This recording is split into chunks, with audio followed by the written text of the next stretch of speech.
What's happening, everybody? Appreciate you guys checking in on a Wednesday. You back in the Raider War Room, man. We're gonna have a little bit of fun. We got a lot to talk about. We got combine to talk about.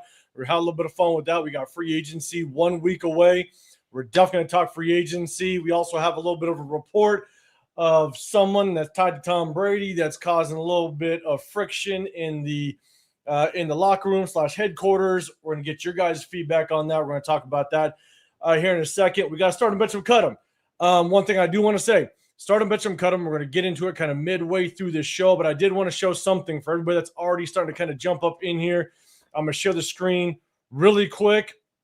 Not sure if you guys can see it. I don't think you can because it is. Let me see if I can kind of scroll in just a little bit. Look, we got right now about 32 people in the giveaway right now. I've been charting it. I've been paying attention. All right. And so, for example, Jeff, you got 3 entries. You got 3 right so far. You got 3 entries. You got Alec M, Bart Montez. You got 2 entries so far. Cheeto Linus, you got 2 entries. We're going all the way down. Dominic, Sherry, Show Deuces, Jason Downs got 4 entries. He's on it with guessing right.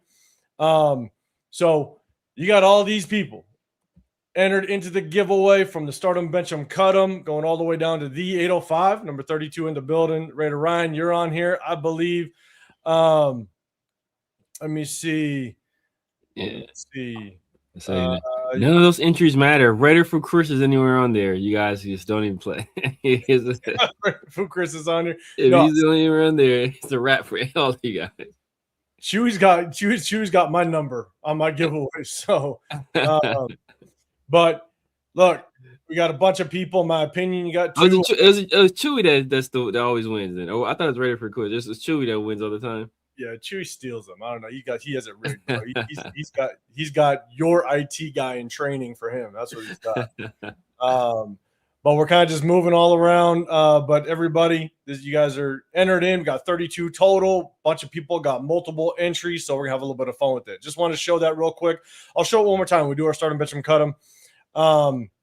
Coming up, let me go back up to the big screen. But got a lot to talk about, man. But do us a favor. Hit that sub button if you guys want to get included in the chat. Definitely hit that like button. Double tap that screen if you can. We would definitely appreciate it. I'm 805 Raider, Real Talk Raider Nation. Got the Severe Raider. I got Chris. He's not gonna be able to join us today, but he's definitely gonna tap in with us on Sunday. But we got a week away from free agency. But before I get to the chat, gotta say what's up to my guy, man, Severe. What's going on, man? How you feeling? Man, feeling good, man. Welcome back, man. You know, I know you had a nice vacation with the fam, man. You know, and you were in Cali, right? You were in Cali, right? Yeah, Pismo Beach. Okay, for sure. Okay, yeah. So, man, welcome back. You know, you haven't missed too much. You know, more Maxx rumors, more. There's a lot. Just Maxx rumors, and one of the most. And guess what? What you did miss? I don't know if you saw this, but the number 1 running back in the draft class. He ran his 40. Shocking. He ran his 40. People told me that was like the impossible. And he did it. And he ran fast. That just told me everything I needed to know right there. I'm telling you. Hey, he ran fast. I think he was a 4.3 guy, right? 4.3 guy. It's 4.39, I want to say. 4.39. Just man. Hey, look. It's like I know we've kind of seen it over the last maybe I want to say couple years, maybe not much longer than that, but we're now seeing like the 4.3 is the new 4.4. Like you're not fast unless you're a 4.3. A 4.4 just doesn't feel like it's respectable anymore as it relates to like the fan base, the analysts and all the scouts and everything. It's almost like you got to run a 4.3 to be considered fast at all anymore. 4.2, obviously you're blazing. And I think there was there 1 4.2 this year? I think there was only 1. I think it was maybe I think there's 1. Yeah, the one guy, I forget his name. He's small guy though. I forget his name. Yeah, no, it's man. If you want to be considered fast nowadays, you got to be in that 4.3s, and even if you're a 4.39, it's like, hey, fast, but you ain't 4.3 fast, 4.34 fast, you know? Exactly. So, it's crazy, man. But shout out to everybody in the building. We're going to say what's up to some people, and then we're going to get this show started, man. Jeff, what's going on, man? You already up in here, and you're hitting all the combinations. All right, so you cheating in the right way. I like it. Don Marinovich isn't on this one, though. I think this one is going to be Shit, I forget. Oh, this is a running back one. And it's not going to be like the last one, guys. Okay. I'm going to keep them all in the same somewhat generation. I got enough hate on the last one. Trust me. Jack in the building. What's going on, brother? What up, Duncan? What's happening, man? Bart in the building. What's going on, man? Appreciate you rocking. Edgar Sosa as well. What's going on? Isaiah pulling up. Appreciate you. All right. Severe, let us have it. What's the story behind the rhino in the background?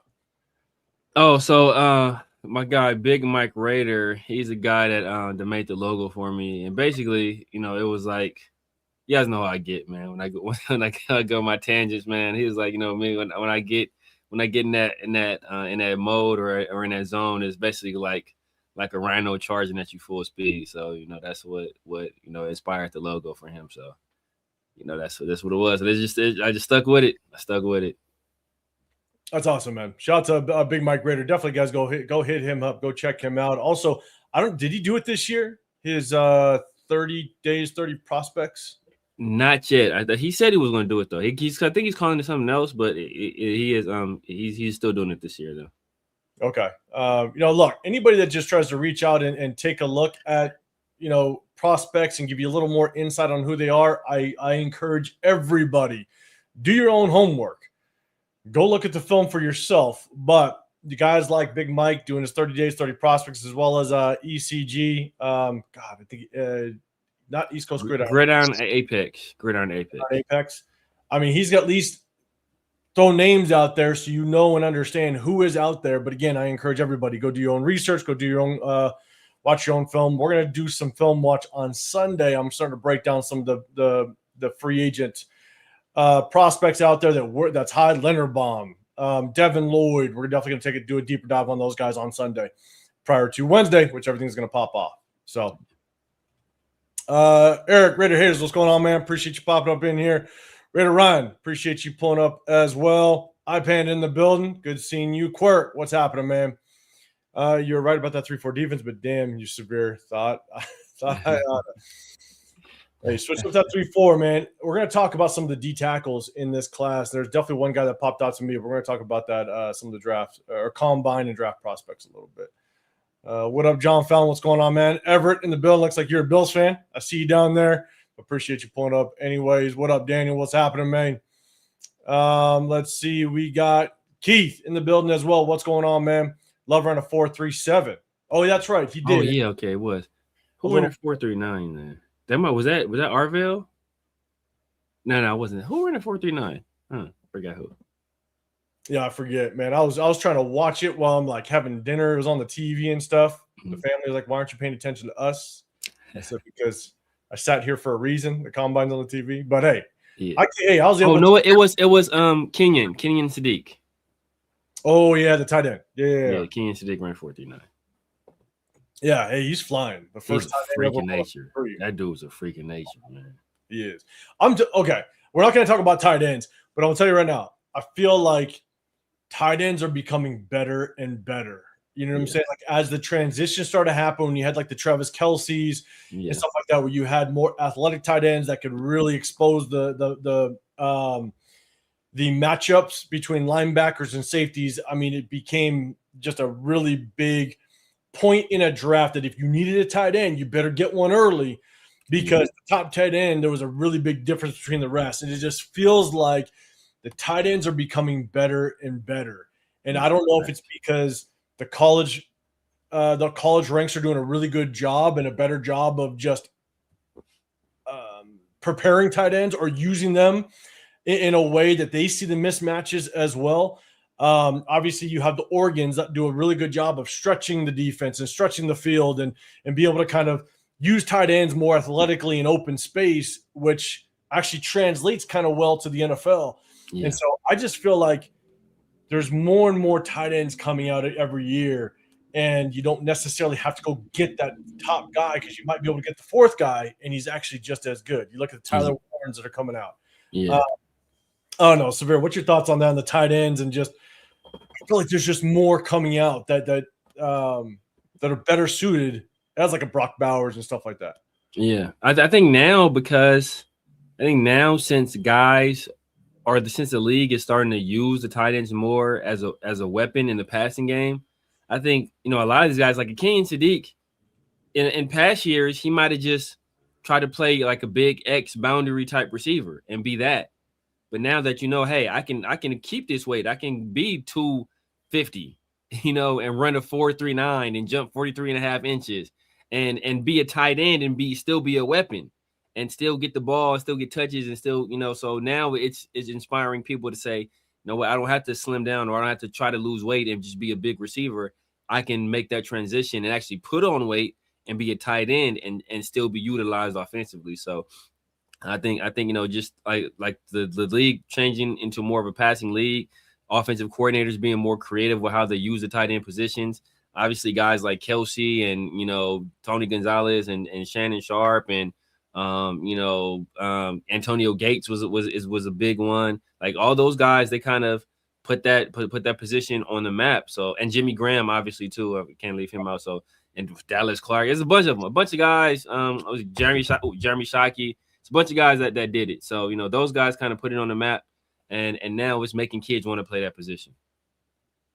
Yeah. And at the same time, back in the day, tight ends had to be able to block, right? There was a bigger emphasis on the run game. And so they had to be more of, they just had to have the ability to block in the run game. Whereas nowadays, a lot of offenses are just looking for the mismatch nightmare, the Brock Bowers and stuff like that. And so it's interesting just to see just kind of how the evolution of tight ends have kind of happened over the last 5 to 7 years.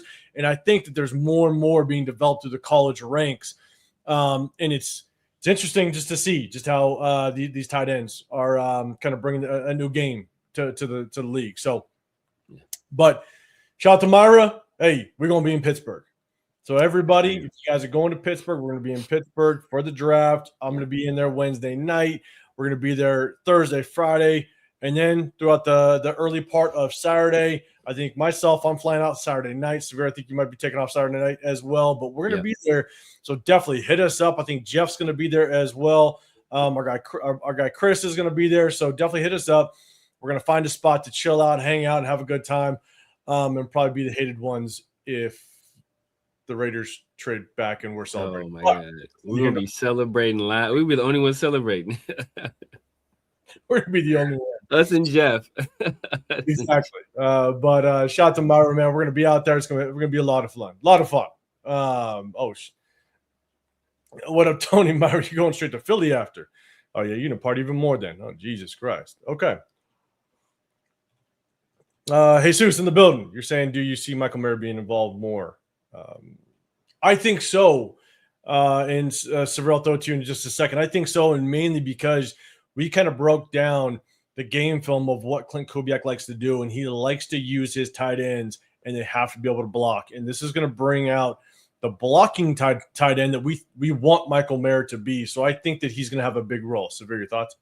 Yeah, agreed. And I think that was it the last game of the season or maybe the game before the last one.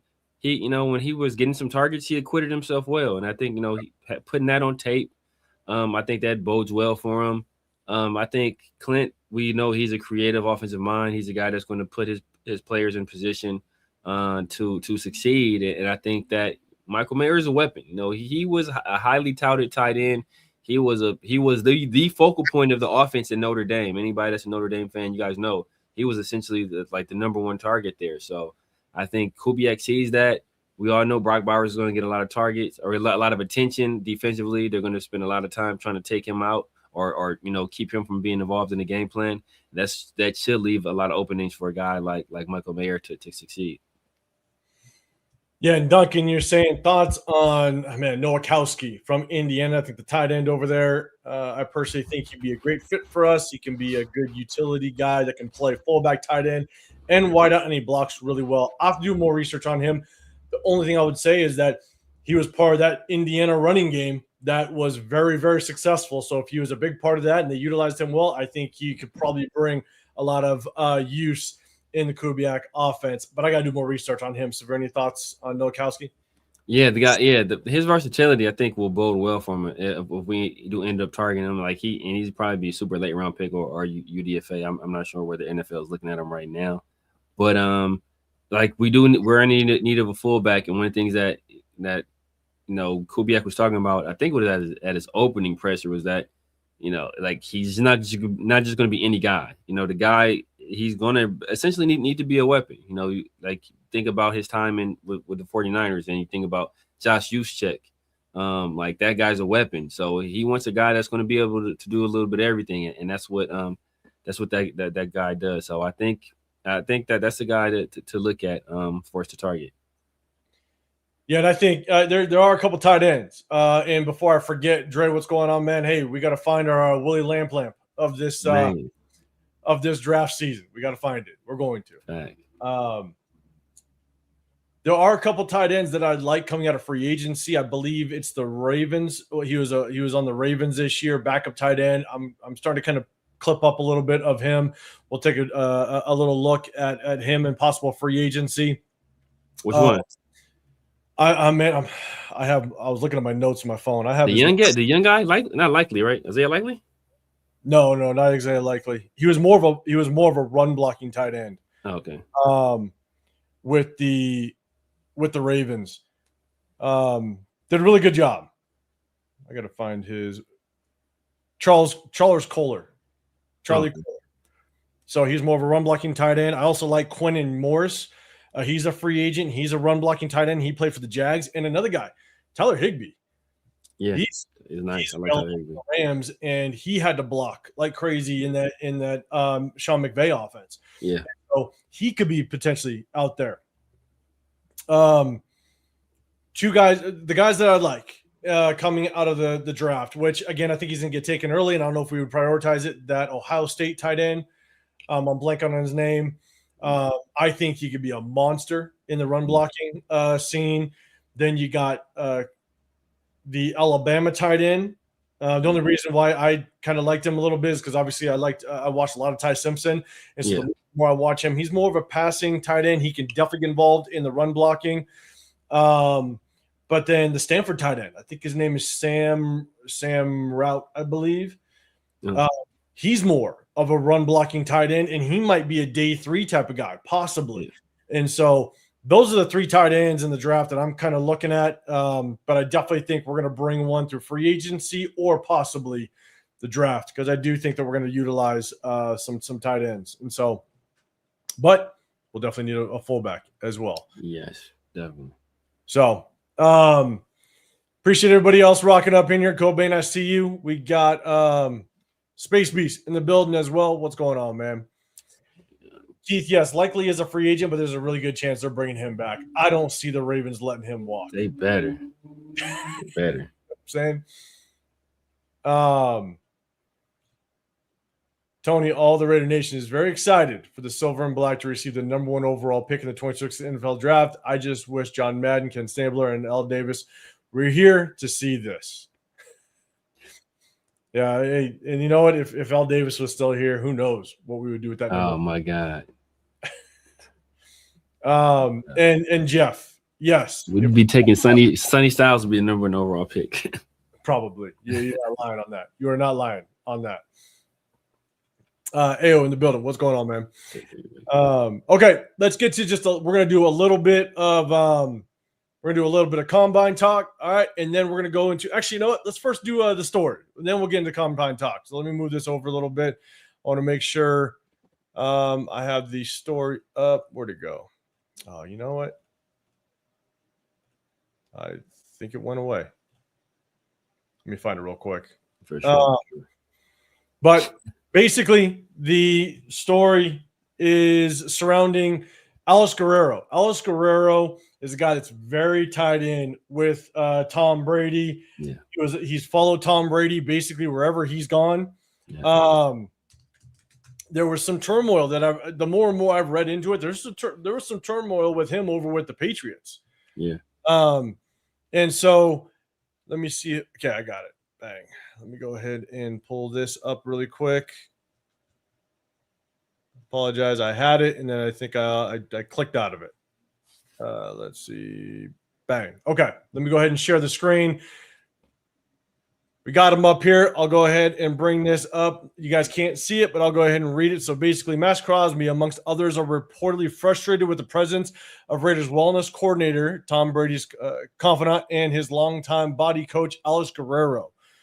So Guerrero, who regularly attends practices and meetings, purports to possess significant organizational power, writes The Athletic Mike Silver, informing players of impending transactions and even indicating to staff members who don't follow the instructions that their jobs may be at risk. He is perceived to have a direct pipeline to Brady, who lives in Florida and serves as Fox lead NFL analyst, limiting his in-person presence. Suffice to say that there are trust issues permeating the Raiders training facility in Henderson, Nevada. So basically, it sounds like when Tom Brady can't be in the building, Alex Guerrero is kind of his right-hand man. He's basically his eyes and ears, and it's creating somewhat of some tension within the Raiders organization. And so how much credibility there is around this, I don't know. Have no clue. But what I will say, and I'm going to kind of get out of this and we'll just kind of see the image up there. What I will say is the grades just came out of basically the Raiders organization. And for the most part, it looked like the training and conditioning staff and all that got a pretty good grade. So I don't know if Alex Guerrero is included in that grade or where he fits in all that. But chat, let us know what your thoughts are on this Alex Guerrero. Is this going to basically kind of set a divide with Maxx Crosby if he's not a fan of Alex Guerrero and maybe he was the one that basically sat or was the mouthpiece to sit Maxx Crosby down?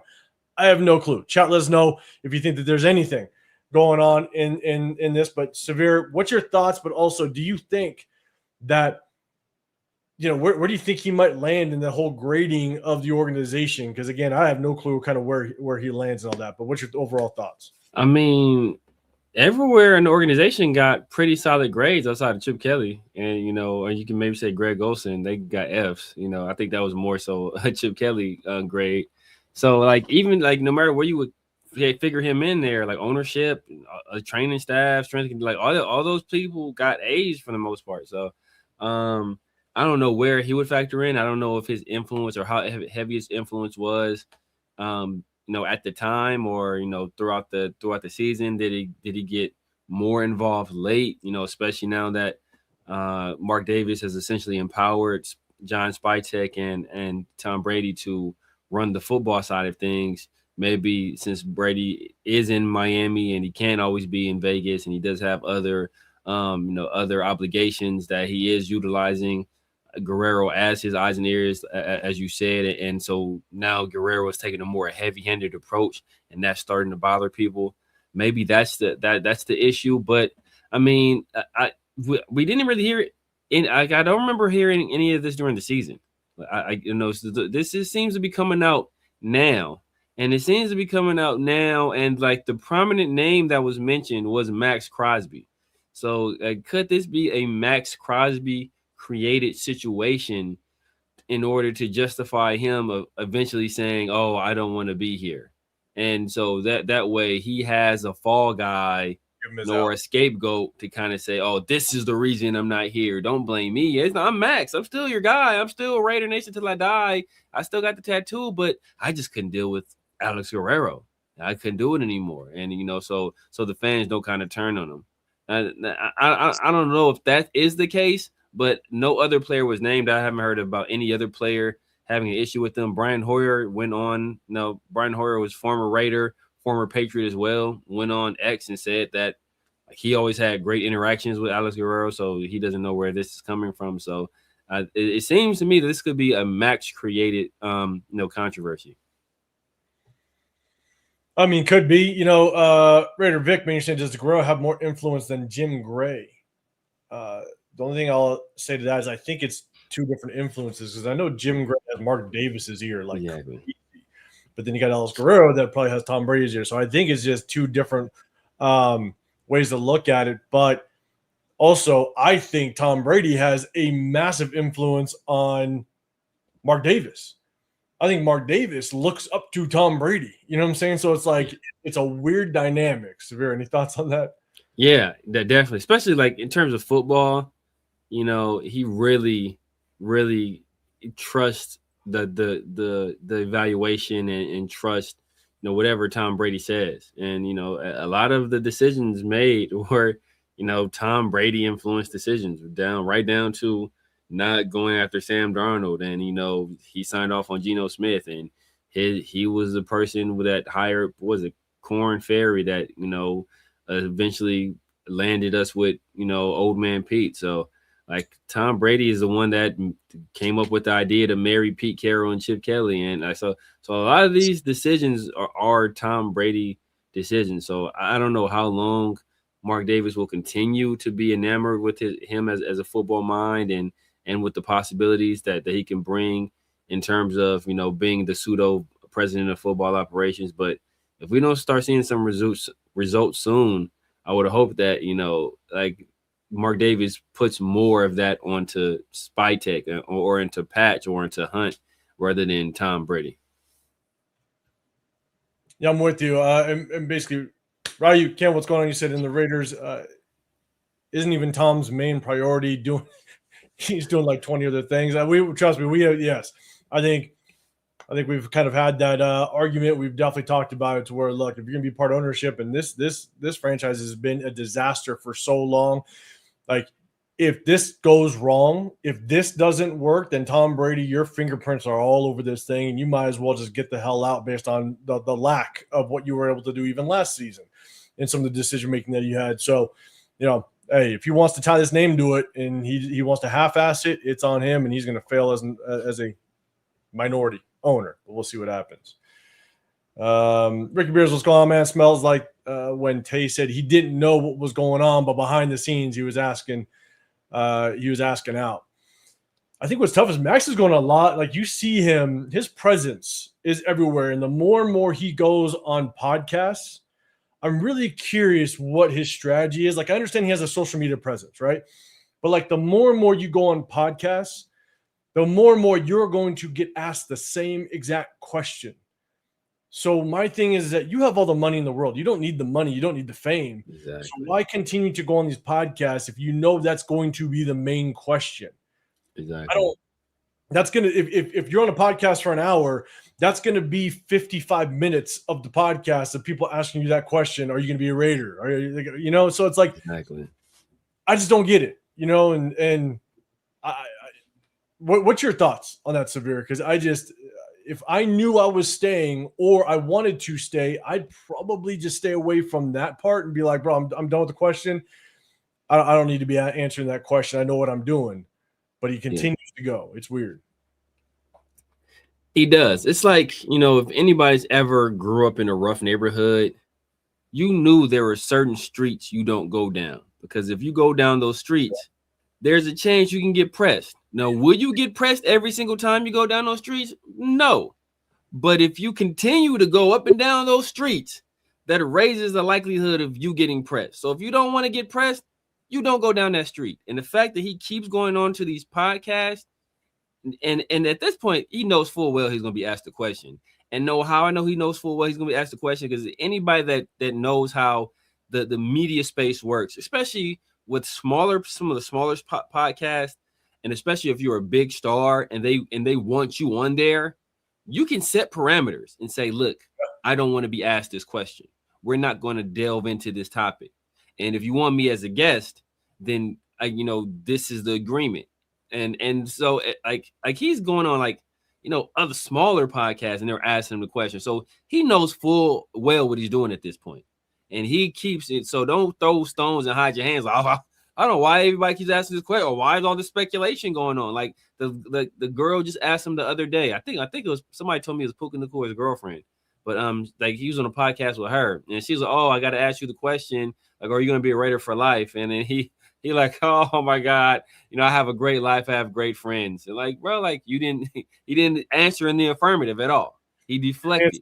So the fact that when you do stuff like that, that's going to leave people that's going to make people speculate, and you're leaving that speculation wide open, and you're doing it on purpose. That's true. That's a hell of an analogy. You walk down the wrong neighborhood, you walk down the wrong street. Something may not happen every time, but something's going to happen if you keep walking them streets. And so, Fu Chris, what's going on, man? You remind me. Bakersfield, May 16th, I believe. Saturday, May 16th, Raider Nation summer kickoff. We're going to be there. We're going to hang out, have a good time. If you guys are in the Bakersfield area or around it, it's one of the biggest Raider gatherings of the offseason. It's right after the draft. Everybody gets to talk about the draft or free agency and the upcoming season. Typically, that there are former or active players that joined. Last year was Jeremy Chin. The year before was Jacoby Myers, Trey Tucker. Those guys definitely show up. Divine Diablo, I think, went one year. Check it out. Raiders Crusaders on IG. He puts it together. Definitely come check it out. We'll be there. We'll be hanging out. It'll be fun. What up, Chris? What's going on? John Fallon, maybe Max is upset. He'll have to share the spotlight with Fernando Mendoza. You never know, because if we get Fernando Mendoza, he will be the face. Oh, he's the face of the franchise. He will be the face. Myra, Greg Townsend, shout out to you. I think you're at his dinner, Commitment to Excellence dinner this past weekend. You said Greg Townsend told me he believes Max could help us get a fourth ring. Question, Myra. Was that before or after Maxx Crosby's teary goodbye? I think what's really difficult is I've had just being around some people and just being able to kind of go to events and stuff like that. And the more and more, there was a Tom Flores tribute that went down last month, and there were some former players there. And I was able to talk to some of them. And look, former players will always be positive. They're always going to be positive. They're always going to say, nah, man, he's sticking around. He's going to be a Raider for life. Or if you watch or listen to Charles Woodson talk a lot, he's always positive. They're never negative. So everything is going to be positive when you talk to these guys. And that's just kind of the way they are. They're alumni. Everything's going to be positive about the Raiders. And so it's really hard. It's really hard to kind of figure out exactly what their true feelings are. So we'll see. We'll see kind of how it works out. John Fallon, you're saying I will never want anything bad to happen to anyone, especially Max. But if he gets traded, I hope the team he goes to doesn't make the playoffs. Oh, I hope that too, because that means our pick will be higher. Exactly. Exactly. Shout out though. Shout out to Greg Townsend. Actually, when I went out to one of the games, his son was after. His son was actually Greg Townsend's son was walking around the tailgate, and I saw him, and kind of started talking. I had no clue it was his son. He's like, "Oh yeah, my dad's Greg Townsend." I was like, "Oh no shit." He's like, "This is my first time going to the Raider game at Allegiant Stadium." I was like, "Oh shit, we drank a lot of beers." Let's just put it out. That's dope. So, all right, cool. Let's get to the combine. All right, after we talk a little bit of combine, we're gonna do our start 'em, bench 'em, cut 'em. Let me kind of go back to the big screen. I'll set it up, man. But let's talk about the combines. Just some of the players that maybe popped out at you. We'll kind of go by some of the top positions that I think we're going to be focusing on. We won't talk about tight ends. That's not going to be a hot topic in the draft, I don't think. But we're going to pick up definitely some of the defensive linemen, the linebackers, maybe some of the receivers, because we still need help in this receiver room, probably one of the worst receiver rooms in the National Football League. So chat, as we kind of go through this, hit that hashtag Raiders if you have a comment, a question to what we're talking about. But if you want to get included in the chat, hit that sub button. We definitely appreciate it. You got the Severe Raider on this side. I'm 805 Raider, Real Talk Raider Nation. Our guy Chris, Protect the Show podcast. He usually rocks on with us. Couldn't join us today, but he will be with us on Sunday. Definitely go check him out after we're done and hit that sub button for him as well. Let me go ahead and share the screen. Let's talk defensive linemen. Obviously, we are switching to a 3-4. We definitely need a nose guard. I was checking out I was checking out Jeff and Cheeto Linus, and I believe it was Nate. They were on last night. They were talking up a little bit, and I'm really curious of the route that we're going to go. You obviously in a 3-4, you need a big nose guard. You need somebody up front that's going to be a two-gapper, a guy that's going to take up. that center and possibly look for that double team as well. And look, Adam Butler is big enough to possibly do it, but it's not his strength.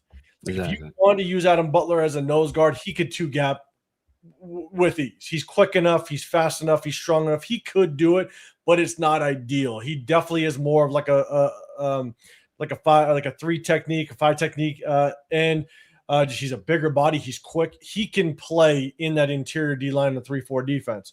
But ideally, we need a big guy in the middle. So, chat, let us know if there's somebody that you liked in the combine or somebody that's in that draft that you think could be a pretty good a zero tech nose guard in this 3-4 defense.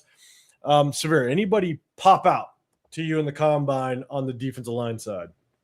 Hey guys, like he asked me, is anybody popping out? He knows damn well who popped out. It's his boy. It's a Gator. Caleb Banks. 327, ran like a 5 flat, damn near 40. Big man moving. He moved well too through the big boy went out there and put on a show. And he's the kind of guy that definitely you look at and say, this we can work with that.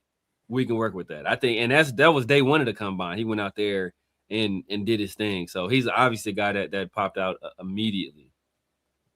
Yeah, the only thing I just was annoyed about was the fact that he opted out because of the cleats. Apparently, his cleats were annoying him. Yeah, that kind of pissed me off, to be honest with you. I mean, it was 327 moving like that. He put him cleats probably on fire, probably melted. Melted. But I don't know. I don't know. Honestly, I don't know how they work in the combine as it relates to you have no clue how endorsements work. You know what I'm saying? I don't know. Are they wearing special cleats because of an endorsement, or are they brand new cleats that he didn't break in? That was the only thing that I wasn't happy about, is the fact that he opted out of the rest of the drills just because his cleats were annoying him. Yeah, wasn't real happy about that. But he's an absolute beast. The only thing that was really difficult is I'd be really curious. Obviously, Caleb Banks is going to go early. He's going to be a first-round pick. I just don't think we pick him. Oh yeah, nah. You know what I'm saying? And so as much as I think he is a beast, unless we trade back and stockpile a bunch of picks. But even if we trade back, I'd be curious if we did that. Now, I mean, he would be an absolute presence in the middle. I mean, could you imagine him alongside Adam Butler? I mean, that could be now Adam Butler can get those one-on-ones. That could be nasty. Don't get me wrong. Got a couple people popping up in here. You got McDonald. McDonald is he's the guy from Ohio State. Ohio State, yeah, Ohio State. Did he do anything? I don't remember him. He went to the combine. He looked good. I think he had a good performance in the combine. Now, just to kind of reiterate, we talked about it before. For me, I'm 90-10. My evaluation of players is 90% in their game film, 10% in the combine. That's why I fast forward through the 40. I don't even pay attention to it really. I look at some of the agility drills. The things that I look at in this combine almost have nothing to do with them actually running the drill. I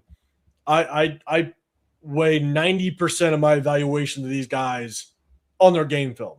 I look at, does somebody pop out that ran through the agility drill that looked smooth, good balance, good footwork, whatever, but wasn't on my radar? Okay, let me go take a look. And so let's see, Quirk, Lee Hunter. Man, Lee Hunter, and I hate to throw this out here, and that's not that I'm gonna basically be bitter if we get him. I'm not at all. But Lee Hunter just gives me that Christian Wilkins vibe for some weird reason. Just his interviews, just his quirkiness, just I'm like, God damn it. I got PTSD a little bit from it. And, probably. But he moved well, and so I think he had a good combine, good enough to hold his stock where it is. But quirky, Lee Hunter might fall. Now, I think he only might fall. And again, correct me if I'm wrong, I didn't see all of his combine. Is he just looked a little more stiff than I think a lot of people wanted him to look. But his combine his film, his tape is still damn good. It's good. It's good. I mean, I was already thinking late second, top of the late second.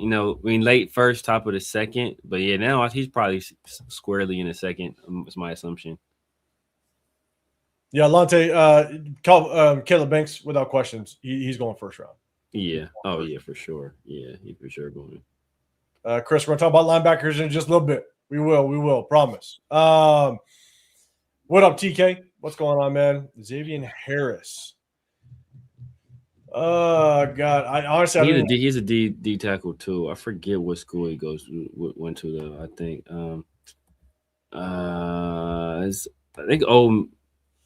is Ole Miss. I think it's Ole Miss. I'm gonna have to do some research. Yeah. Okay, it was Ole Miss. God, right away, don't do that. God damn it. Do not do that.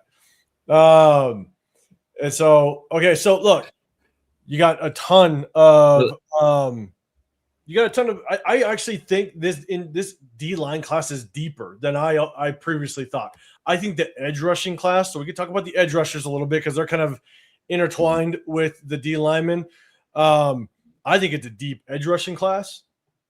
I think it's a deep D tackle class. But looking at just the D tackles, the guys that actually popped out on me, I think that Peter Woods kid from Clemson, if he's a dog. Around, I think he's a monster. Oh, he's a dog. He's first round. He's a first round pick though.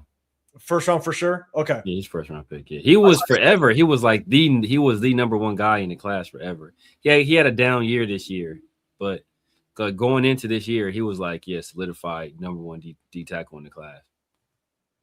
Yeah. DK, what's going on, man? Daniel Kim. So, but Peter Woods, I think is an absolute monster. Now, the one guy that popped out for me,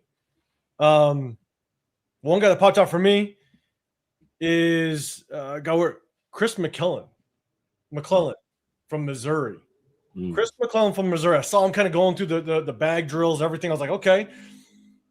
Feet look good balance. He was pretty smooth. Change of direction was really good. And I said, okay, let me go look at his game film. He's number 7 from Missouri. He's 6'4", 323 pounds. You go and you look at his game film.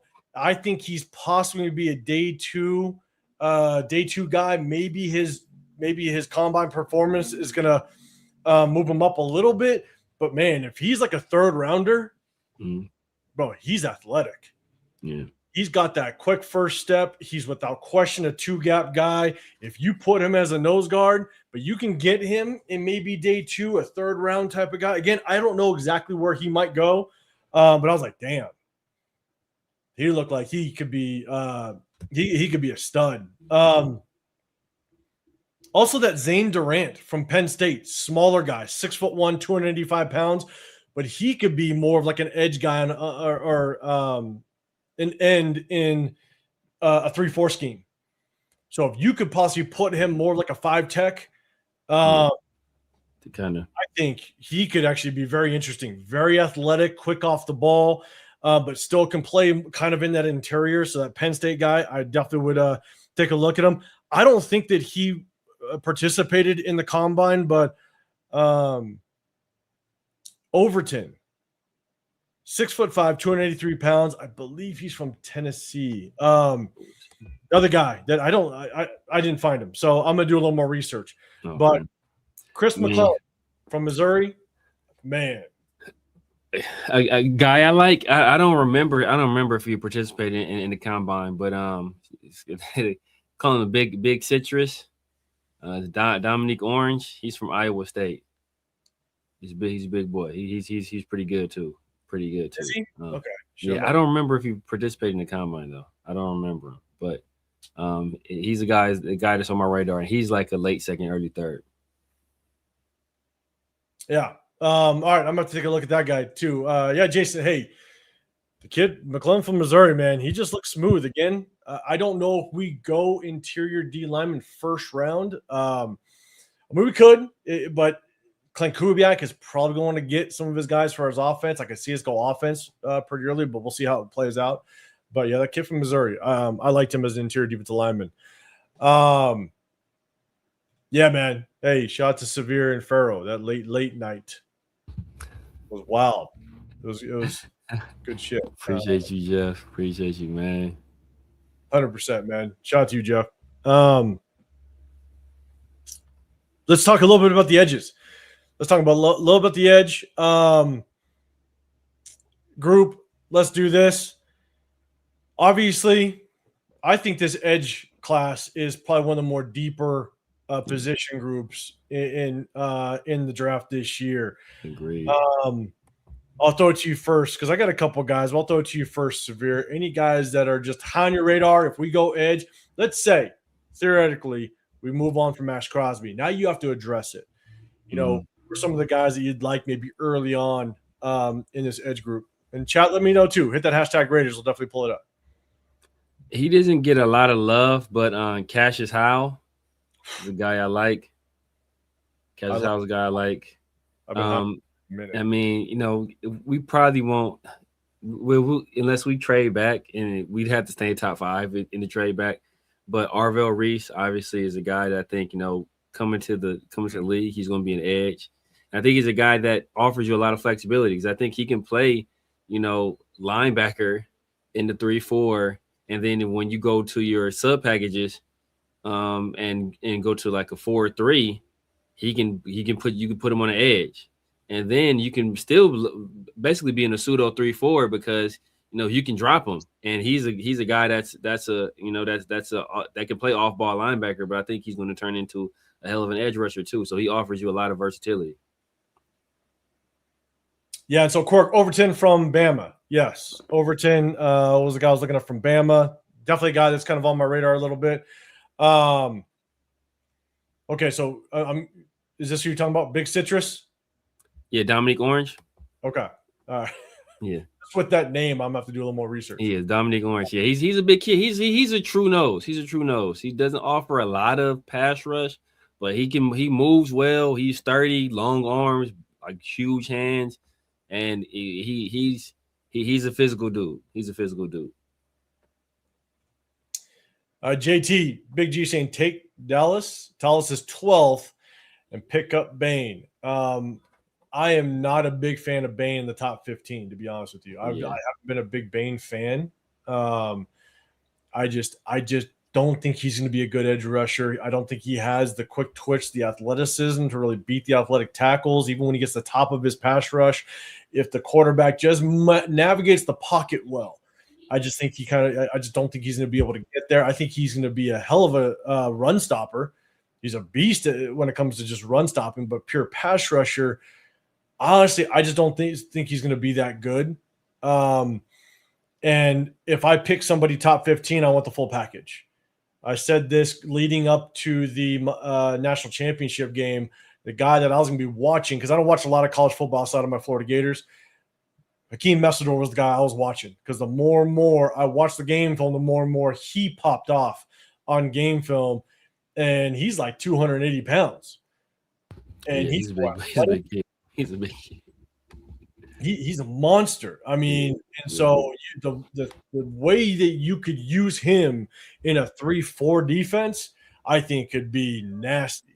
Now, Bain could actually be a decent edge in a 3-4, because I was obviously looking at him as a 4-3, but he could be decent. But again, I just don't think Bain is the full package to get him in top 15. I just don't like him in that spot. So, any thoughts on Bain?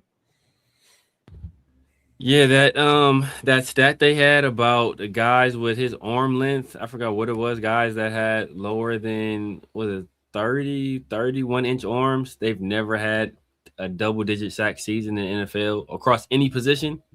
So, and I think Bain came in just under 31 inches, like 30 7/8 inches was his arm length. So, nobody with less than 31-inch arms has ever had double-digit sacks. And if you draft a guy in top 10, potentially top 5, you expect some kind of sack production out of them. And if he's not, it's hard to buck that trend across, in the entirety of the NFL, across every position. No guy with his measurables has ever been, super productive. So that's tough. That's tough to try to ignore that kind of history. It is. Now, TK, you're saying Reese could get mentored by Mac if we bring him in after we trade Max. Just saying. Man, Arval Reese, you trade back. I'd be really curious just kind of how we would navigate that. But yeah, you get Arval Reese. I got to watch more on Arval Reese, to be honest with you. I got to watch more game film on him. But yeah, if you bring in someone like Mac, you have a solid edge rusher on one side that could just bring some consistency. Something that you have to pay attention to with Mac coming off the edge, but then you have Arval Reese and you can mentor him. Yeah, that wouldn't be a bad combo. Wouldn't be a bad combo. Severe thoughts on that? The thing about Reese is that it's a lot of projection with him because he played off-ball linebacker. So it's almost like a Micah Parsons at Penn State or Khalil Mack at Buffalo, where you're projecting what they can be as basically a full-time edge rusher in the league, or playing predominantly as a pass rusher in the league. So I'm sure there are going to be some people that have David Bailey over him in terms of being on the edge, because that guy's a monster too. So I'm sure, and like I said, with Arval Reese, you just look at his athletic profile, look at his build, look at his play strength, look at his hand usage. Like you say, okay, this guy has all this already. Plus, he has the feet to kind of play off-ball linebacker. I think I could turn him into a pass rusher, but there is a lot of projection there. So, if we bring him in, he's going to need somebody that's going to have to teach him the way. And I think, we see that Adam Butler is a guy that's been willing to take guys under their wings, and under his wing rather, and help them, along. If we were to bring in a veteran DN, I don't know if Mac would be the guy to do it, but if we were to bring in a veteran guy, I think that would go a long way as well toward helping, shorten that learning curve. Yeah, and Chris, I've not heard Bane go to the second round yet. I haven't. That was said early on. People were worried about his arm length, so some people said that early on. But with the way he played in the CFP, I don't see that happening. And just how much teams prioritize the edge rushing position, I'd be pretty shocked if he dropped to the second round. I wouldn't be surprised if someone would if all of a sudden he's all dropping to the mid-20s, someone's going to take a flyer on him because of just how well he did look overall in college football. And you always could look for dominant edge rushers. And I think the value in the back end of the first round might be there. So I just don't like him in the top 15. That's just me. Ricardo, what's going on, man? You said who would be the BPA for a second round pick for the Raiders? I'm telling you, if Cassius Howell's there, I'm doing it. Yeah, man. Cassius Howell's that guy's a dog. There's players that I'm kind of eyeballing in the second round if they drop. Cassius Howell's one. Monroe Freeling, if for some reason he drops the second round, I think that they're now targeting him in the first round. But Monroe Freeling was a guy I've been kind of high on for a while. That's the tackle, right? The tackle out of Georgia. Yeah. Also, hey, we need a slot corner, and I didn't get my slot corner last year. God damn it. I think D'Angelo Pons can play slot corner. Pons, yeah, that guy's. I mean, he's a tough SOB, but he's just small as all get out, man. That's I worry about slot corner, and he still plays physical though, which I like. If you watch him at Indiana, he's still a physical corner. He'll come up and hit you. He does a very good job of understanding his positioning and how to attack the running game. His instincts are there. And at 5'9", yeah, he's not the biggest guy in the world, but I think if you could transition him to a slot corner, I think the value's there if he falls. I think I don't know. Honestly, I don't really know where all the projections are because I think let's do this. It's hard to project anything because free agency hasn't hit yet. Once free agency hits, then you can kind of maybe piece guys around. But D'Angelo Pons is a guy that, okay, I could probably take a flyer on him early in the second because we need a slot corner bad. And again, I didn't get my goddamn guy last year. Samir, any thoughts on someone targeting in the second round? If he were to fall, Denzel Boston is a guy I'm looking at. Yep. After his combine performance, Jacoby Lane, and I wasn't that super high on Jacoby Lane. Oh yeah. But after watching, not even his 40, he ran faster than I thought he would run. but just watching him go do the field drills and just how natural he is as a receiver. But guys always watch the drill. One drill I like watching the best is when guys run the gauntlet. When they're running, we have to run down a straight line. I want to see how fast you're running and how do you catch the ball in that situation. And he was running basically full speed, and he was just plucking the ball out of the air, and it just looked just natural as hell. And it just looked like, and that's when I tell other people all the time, like when I first made the decision, or when I first saw like Justin Jefferson do it at the combine, that's what I was telling people why I had Justin Jefferson as my wide receiver 2 in that draft. And I had Jerry Jeudy as 4 behind Henry Ruggs, because how naturally Justin Jefferson caught the ball and how effortless it was for him. You can see he was just a natural wide receiver. Yeah. And one thing that when they go through the gauntlet, also one thing that I watch for is how quickly do they show their hands. Yes. When they're going through the gauntlet, how quickly do their hands come up? A lot of times receivers, they'll open hands way too early and then kind of guide that ball in. And the thing is as a receiver, you want to show hands late. You don't want to give everything to the defensive back. So I like to see just kind of how at what point do you show your hands, even go through the gauntlet. But Severe, you're right? How fast are you running? How fast are you running? How well do you catch the football at top speed? Also, one of the things is how well do you stay on that line? Do you drift? One thing you'll see with receivers is they'll kind of drift away from the ball. And all of a sudden it kind of gets them offline, and they got to get back online, is because they're just not – when they start to drift away from the ball as with the catch, that means they're just not very confident in that catch. And so I don't want to see them drifting through that catch either. And so but we'll definitely talk about receivers with those guys kind of in a second. And look, one other guy, I don't know if we do it, but McCoy from Tennessee, he's a guy that he probably would have been, him and Mansour, probably would have still been Mansour, but him and Mansour would have been fighting it out for a CB1 this draft. And I think he had an ACL last year, and that robbed him of the season, and he wasn't able to do anything at the combine. But like prior to that guy was he's an issue. He's an issue, and if he'll fall to the second round, he's a guy you got to strongly consider. I haven't really done my homework on the corners, to be honest. I'm hoping that we do bring back Eric Stokes just as a placement guy for one season, and we got to see what we have at a Darian Porter, and who knows what happens with DCAM. But I'm waiting to see what we do in free agency before I dive into the corners. But D'Angelo Pons is the only reason why I looked at him, is because I'm like, damn, if we move him to a slot corner, we might be able to satisfy that position. Jason, I think Messidor is better than Bain when it comes to pass rush. I think Messidor is just the more complete edge rusher, in my opinion. The biggest flaw, like just watching Messidor, the biggest flaw I can see is that he's Canadian. He's Canadian. I think he's older too. I think he's older. I think he's 24 right now. So, but he's Canadian and he's older.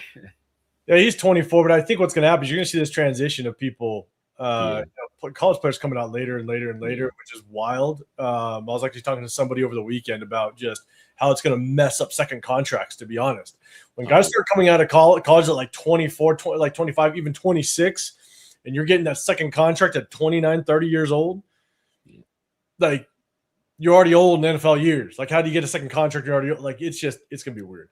Yeah. And JT, are you saying that, my brother, is crazy? And trust me, I've heard that a lot. It's okay, but I end up being right. So we'll see how we'll see how it works out this time. Mm-hmm.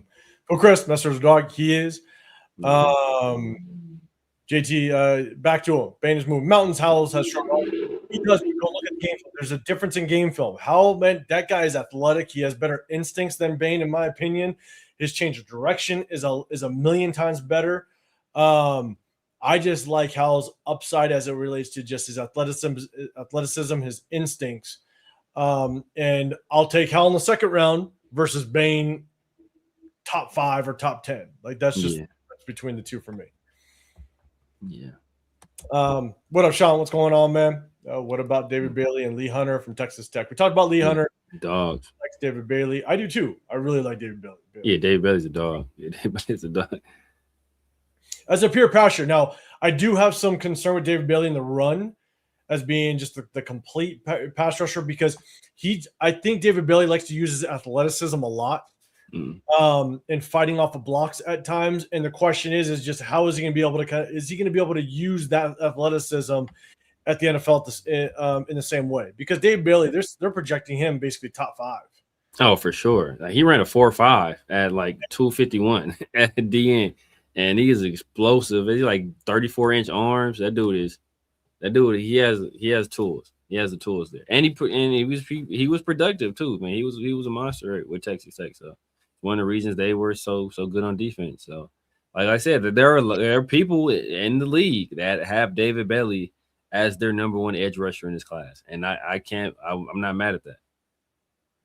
Yeah, and that's my real knock on him is just how does he navigate going against just the athletic tackles, and is he going to be able to kind of use athleticism to kind of get around him? He does show some good strength and power rush, but yeah, just how consistently he's going to be able to hold the line of scrimmage when they're running right at him. Not saying he can't do it, just I'd be curious to see just kind of how he does. Quirk Bain not getting past the Chiefs with that new 29, man. That trade was interesting. Yeah, man. It was interesting because the Chiefs get the 29 pick, and I don't know what they have like the 19th pick or something like that. No, I think so. It's higher than that. They missed the playoffs. So it's got to be higher than that. Oh, is it 11? I think. Is it 10 or 11? Or no, it might be higher. Are they 9? God, chat. Let us know if you know. They're 9. They're 9. Or they said Jay Rader said 9. They're 9. Yeah, 19, 9. My bad. Yeah, they're 9. Yeah, they're 2 first rounders. Yeah, I mean that's what I picked. I mean, I don't know if I don't think he'll fall that far, but I saw some mocks where they had Jeremiah Love going to the Chiefs. I was like, oh my God, like if that happens. Jeremiah Love goes to the Chiefs. And we're going to talk about some running backs in a second. But yeah. What up, Dominic? What's going on, man? Big John in the building. What's going on, man? Good seeing you here. Let's see. Yeah. Who is it? Yeah. Trent McDuffie. Damn. Yeah. We got a nice little haul, too. Get a first rounder out of that guy. Yeah. Trent McDuffie's a dog, though. He's probably a top 7, 8 corner in the league. And it fits a need. That's why I'm telling you. Yeah. The Rams, they might get the guy that I like at quarterback. Man. See, and I think it kills me because the Rams are one of the teams I was targeting for Max because they had 2 firsts because they still have the Atlanta first, which is like I forget, like 13th or something like that. I think so. What's going on, Linda? We will get a fullback. It looks like we are going to get our fullback. So we'll see whether through free agency or it's so hard because trying to find a fullback in the draft, I think you got to find a guy that really fits your need because now you're kind of looking at the Iowas, you're looking at some of the more like the Nebraskas that use a fullback still, because in the NFL, man, it's kind of few and far between trying to find your guy, and so it'll be interesting to see just kind of where we go to get a fullback. But it does look like Clint Kubiak is going to want to get his fullback. So we'll see how it works out. That's a tough. I like Bailey, Isaiah, Severe, Isaiah or Bailey. Me personally, I'm probably going Reese, but I'll be happy with either. But just off potential, I'll probably go Reese. Yeah. Hey, that safety from Morgan. Hey, he ran that. He ran that pretty, strong, man. I like that kid. He's a baller too. He's a baller. What up, Chewy? Yes, we do. We like Caleb Banks. We do. I just don't know if we even have a chance of getting him. We're gonna have to trade back. You better not. If you like Caleb Banks and want to get him, you better not like Fernando. Because you're gonna have to trade back to get him. When that means you don't get Fernando. So we'll see how it works out. But yes, we both like Caleb Banks. It'll be very interesting. You put him next to Adam Butler, that might get wild. And that's scary for anybody. One thing I will say is you just kind of never. One thing I like to do is I like to sometimes with our picks, if it works out well, and I kind of started to think this way back when we got Colton Miller. I remember when the Denver Broncos got Bradley Chubb about 3 picks before us. I want to say it was about 3 or 4 picks before us. They drafted Bradley Chubb and they had DeMarcus Ware on the other side. And as soon as that happened, I was like, shit, we got to get an offensive tackle. You know what I'm saying? And so a lot of times when I look at who I want to draft, a lot of times I'm sitting there going, damn, will our draft pick screw up our division rivals drafts? You know what I'm saying? And I will say, with that, depending on how Jeremiah Love drops, if they get Jeremiah at number 9 and they got a good offensive line over there, that might dictate kind of where we go, possibly. So we'll see how it works. But yeah, I like Caleb Banks. So we both do. Yeah. All right, let's go next up. We are going to do a start 'em, bench 'em, cut 'em. I'll show you guys who the current giveaway entries are. I'll go through it again. We'll talk about that. Let's go linebackers really quick. So chat, hit that hashtag Raiders. Let me know if there's any linebackers that kind of popped out. Kind of going through it. I got to do more research now that we've gone to a 3-4. I have to do a lot more research on these linebackers. But Severe, any guys pop out at you through the combine or guys that you like? I mean, the obvious one is Jacob Rodriguez. I'm not I like Jacob Rodriguez, but the obvious one is Sonny Styles. You know, that what he did in the combine was crazy. It was crazy. And there are some people that have him like not solely based on that performance, because he played damn good football too, but what you see on tape combined with what he did the combine, some people have him as like top 3 player in this class, top 5 player in this class. Like that's how impressive they are. Like it's so that's he was crazy. I mean, I like Jacob Rodriguez. I like the Allen kid from Georgia. I really like him as well. You know, I like derail this conversation, but I do like the Allen kid from Georgia too. But Jacob Rodriguez went out there and did his thing. I mean, obviously he's a little bit undersized, but he's, you know, he tested fairly well. Like there's a kid from Cincinnati. I can't forget. It's Gotley, I think his name. Yeah, I gotta do more research. I gotta do some research on him. I have not been able to look. Yeah, I like that kid too. I like that kid too. There's some line like front 7 in this class, man. This is a front 7 draft class. This is a front 7 draft class for real. It is. I'm with you. I've liked Jacob Rodriguez for a while. When I started kind of doing more research on just some of the linebackers, a lot of people were talking about David Bailey. Bailey. As soon as I started watching Bailey, like Jacob Rodriguez pops on the film. Yeah. I was like, okay, let me take a look at this guy. Man, he's got a nose for the football. He's a ball hawk, but also he creates turnovers like crazy. Exactly. You know, and so I'm really curious to see how we're going to address it in free agency, because we have obviously all of our linebackers basically going. Shout out to, we'll know if Jumba's in here, but did you hear the news what Miami just did? No, what they do? Miami just released or cut Liam Eichenberg. They released the brother. Oh, man. That's the good brother. That's the best brother. I think. And we still stuck with the other one. That's wild. If another Eichenberg joins this team, man, Jumba is just going to be all over the place. It's going to be bad. I'd bring in Liam and cut Tommy.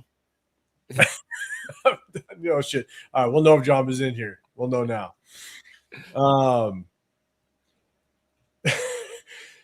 Jeff, Sonny was a major bright spot all weekend. Again, I was on vacation, so I couldn't watch all the combine. I'm going to go back and watch Sonny Styles. I've watched a couple games of him, and he does look like he flies. Don't get me wrong. But I know that he's basically wasn't he a converted he was a converted safety. He's a converted safety, yeah. He's a converted safety. And when I watch him, you can see the quickness. But what I miss when I watch his game film is the true linebacker instincts. Yeah. When it's there and you just know the experience of a linebacker, the instincts, he just gets downhill quickly. Yeah. I just don't see that. He does a lot of just kind of standing and reading as soon as the ball snaps. And as I'm watching it, I want to watch more, but I hate to throw this out there without watching the game film, and I kind of don't want to do it, but because I know everybody will hold me to it. I'm not saying this. I'm getting this vibe, but just seeing that he doesn't have that natural quick linebacker instincts, it shows just his inexperience at the linebacker position, but his athleticism makes up for it. Yeah. Question is, will that athleticism make up for it in the league? Because it's a night and day difference. Yeah. Who's that linebacker that got drafted by the Cardinals? That was just Isaiah Simmons. Isaiah Simmons. I'm like, yeah. Damn it. Now again, I'm not saying that I have to watch more. Yeah. But just the natural linebacker instincts when the ball is snapped, I think he's just a little slow at it. But his athleticism makes up for it in college. Will it make up for it in the NFL? I want to watch more game film. Definitely, if we don't address it big in free agency, we'll definitely break down his game film because it might be someone that we take a look or take a look at in the draft. Yeah. But Jacob Rodriguez, without question, is a guy that I really like. The more and more I watch him, John Fallon. You're saying I think we'll fix the linebacker problems in free agency because all the good linebackers will be gone in the draft. Well, we got to address it in free agency before the draft, so we'll see. But we're going to talk about free agency here in just a second as well. What up, Elon? Quirk, you're saying Lawson from Bama's nice. Raider Dez in the building, Jacoby Lane. Shout out to C Pull. I think throwing a super chat on Severe's channel, man. Shout out to you, big guy. Appreciate you. Red Murdoch is under the radar. Day one starter. I have no clue who Red Murdoch is, to be dead honest with you. Who, Severe, you know who that is? I don't know who that is either. It's the name sounds like it's a fictional character. Yeah, like, talking about who's that? Jennings Dunker. I think about him because he's a redhead. I don't know. Maybe that's who he's talking about. Look at this guy, Red Murdoch. But C. Pullman. He played for the Buffalo Bulls. Okay. We have to put him on the radar then. I have no clue. That might be. Maybe this is our time. Maybe this is our Willie Lampkin. Maybe. But he's saying under the radar, day one start. Okay, all right, under the radar. Yeah, he's only 6'2", 232, so he's a little undersized. Went to a small school. I'm gonna look into him. I'm gonna check him out. Okay, we have to screenshot it, and we'll Red Murdoch. Red Murdoch. Scott, let us know if you know anything about that kid. But C. Paul, appreciate you, big dog. Jeff Dunker had a flare to him also. Brother, yeah, he was flying. He was flying with that bullet, waving everywhere. Man, hey, that kid, hey, he looks the part. he looks the part. No question. You talk about just straight up mauler, he looks the part. Yeah, for sure. What up, Red News Central? Let's see. All right, Jason. Aiden Fisher might be an athletic middle linebacker, but he is a Greg Beekert type. Okay, really studies film, outsmarts his opponents. Going to be a late day 2 or day 3. Okay, Aiden Fisher. I'll take a look at the guy. Looks like he's up on the screen. Where'd he go? Guy. Okay. Where'd he go? He's Indiana. Is he on there? Oh, okay, Indiana. I'll see him right there. Okay. Let's see. Yeah, it does. Bro, his numbers, were like they say he ran faster than Megatron, or ran faster than DK, jump higher than Megatron.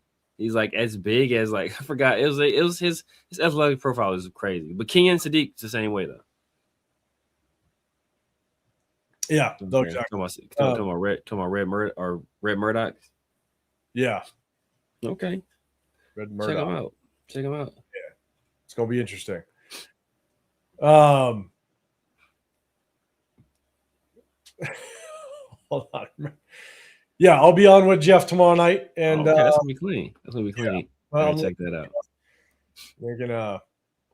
Jeff. I can let your chat and LV Raiders chat all yell at me with my takes, and so yeah.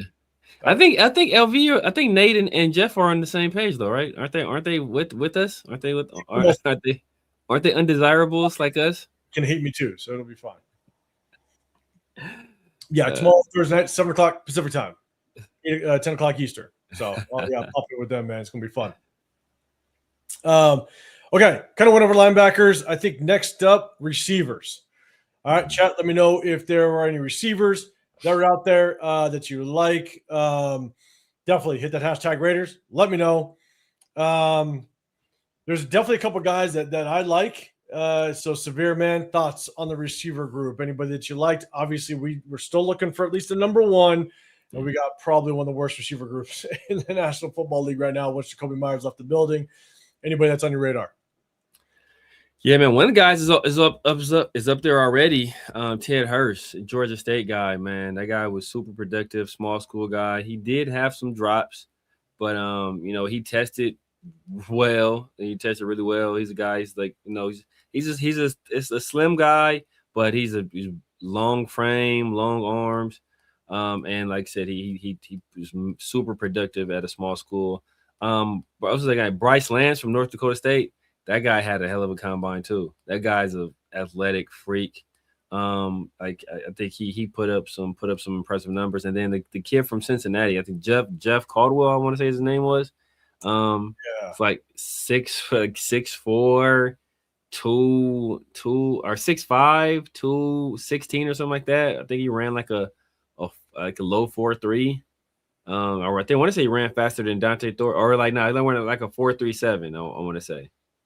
So that kid he had a very impressive combine too, and I'm gonna start looking into him more because the fact that he was able to run like that. I think he had a 43.5-inch vert too, so he got like a crazy vert, ran fast.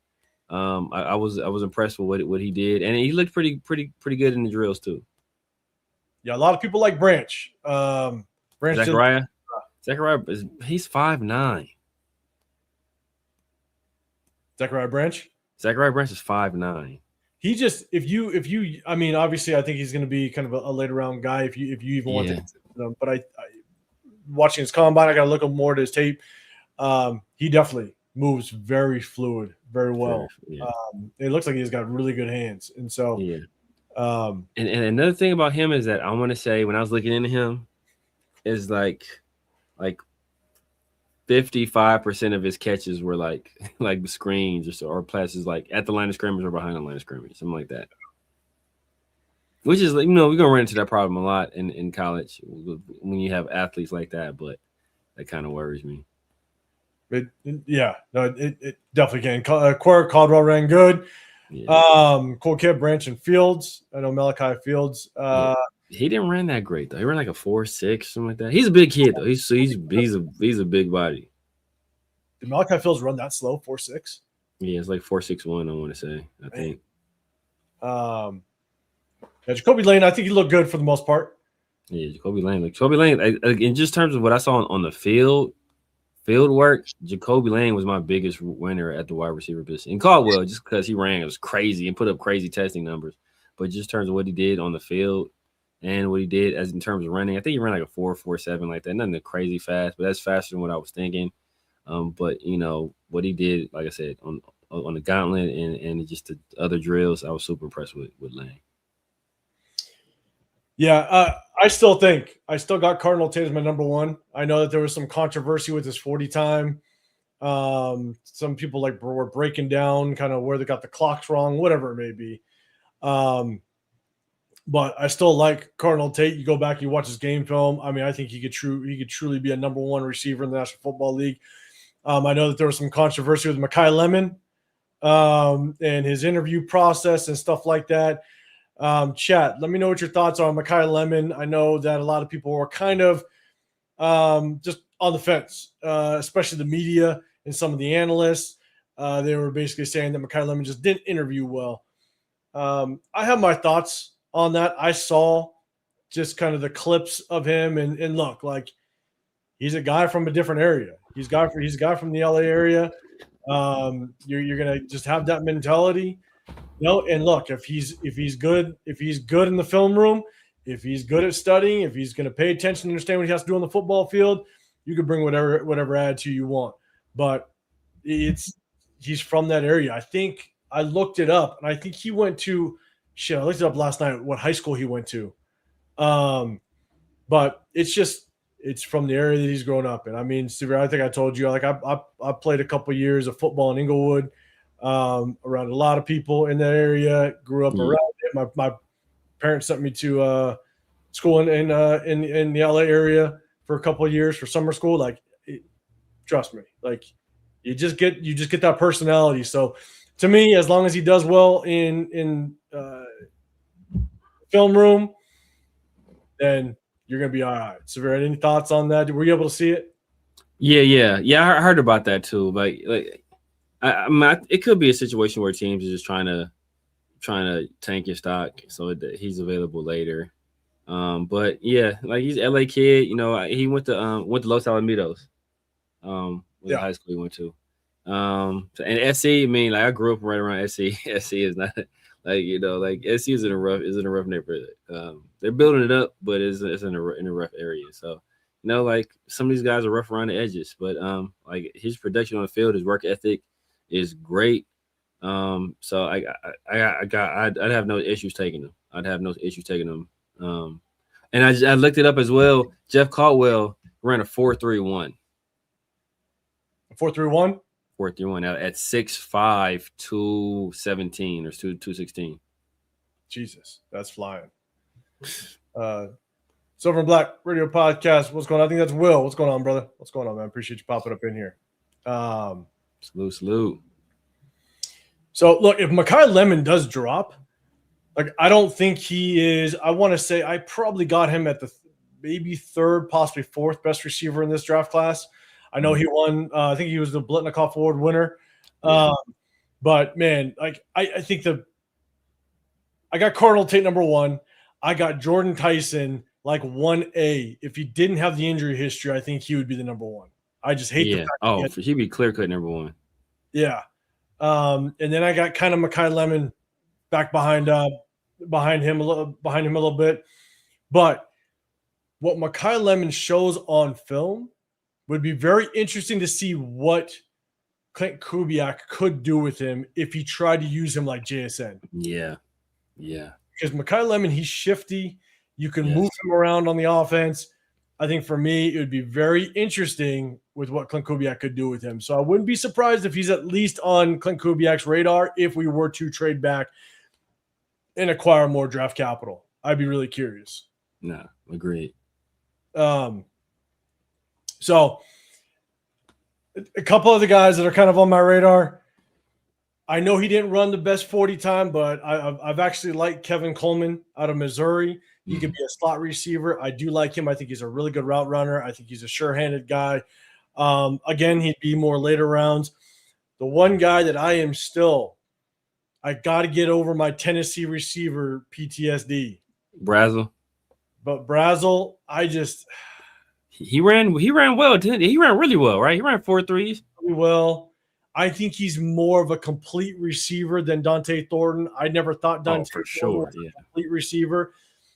I think Brazel is just a more complete receiver. And I'm just like, damn it. If he like falls to like the third for some, like, I don't know where he's projected, but if he falls to the third or something like that, or maybe even the fourth, I don't know if he gets there. That 4.3 is gonna get him at least to the third. God damn it! I got to get over my Tennessee PTSD because I'm telling you, you go look at his game film. He can run every route. He can Deontay Thornton. He could not run every route. He was more just I'm going to beat you deep. That's all I'm doing. Yeah. But Brazel can run every single route. I'm like, God damn it, I got to get over it. So that's definitely one guy that I'd like to see us just be on the radar if he continues to fall. And if he falls, I would not mind picking him up and kind of bring him into this receiver room. But I am more on the trade back. And if we trade back, and let's say we trade back with the Jets and we get their number 2 and number 16, I know I've said it before, I would get, if we address the offensive line in free agency, Cardinal Tate 1, Ty Simpson at number 16. That's what I'm doing. Off and running. My guy, I mean, another guy I like, he ran pretty well. He's kind of a gimmicky guy in school. It's Casey Concepcion. Yeah. He's a guy. Oh yeah, there we go. Yeah, I mean, I like that kid. I like that kid, and that kid is explosive, playmaker, shifty. I think I want to say he had an issue with, was it fumbles? I think he had an issue with fumbles, if I recall correctly. So he has to get that cleaned up. But another guy, I'll take a late round flyer on. It's strictly late round flyer on. It's like 6th round. My guy, he is a Florida Gator too. J Mike. I would take a flyer on J Mike late. Good, yeah. J Mike has the tools. It's everything is there that you want. It just hasn't come together for him. But J Mike, if you just watch him move, watch him play, watch how fast he is, just his build, everything is there. You're just like, why hasn't it clicked for you yet? And if we could get him here and it clicks for him, that dude he's nice. Yeah, I can agree with you on that. I can give you one late rounder. He might even go undrafted. I'm pretty sure he'll most likely go undrafted. Maybe he sneaks into the 7th round. Max Tomczak, Youngstown State.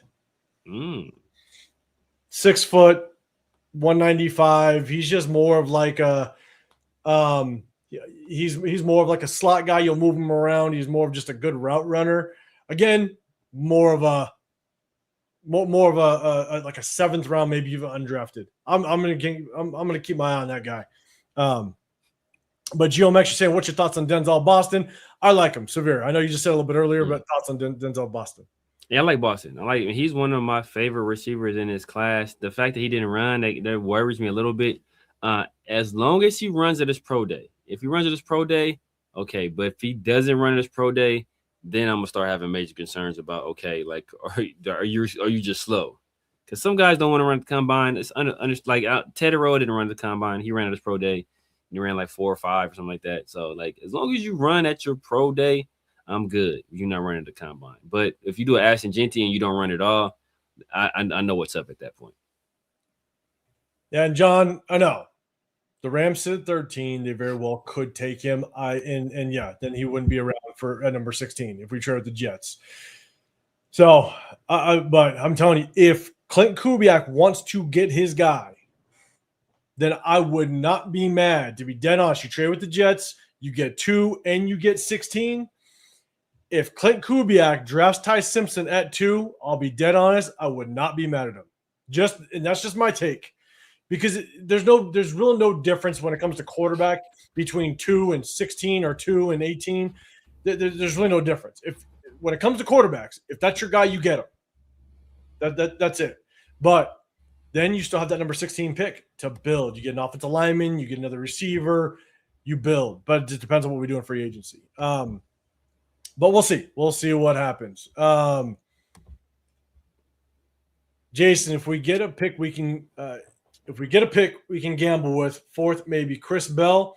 He's coming off an ACL, but dude is productive, and we can whip a secondary.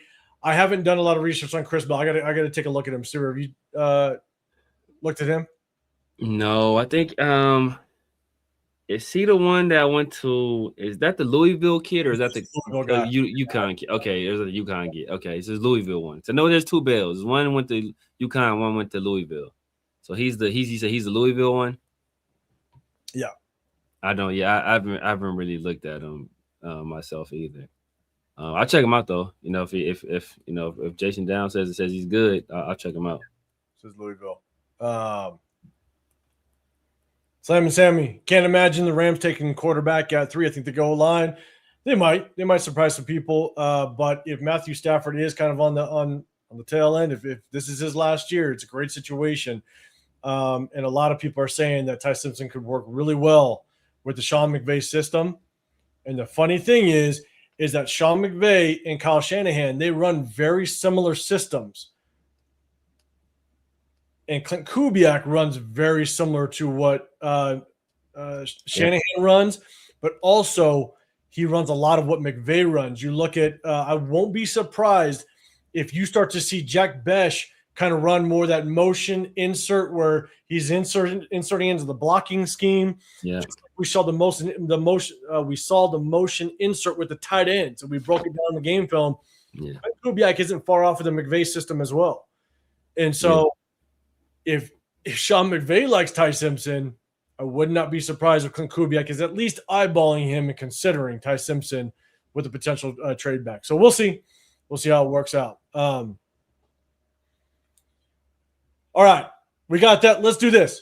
We're going to get to a couple other position groups. Fu Chris, how do you like about Ty? I like Tyson. I think love him. I think Jordan Tyson is the closest thing to JCN in this draft. Yeah. Or JSN, sorry. Yeah.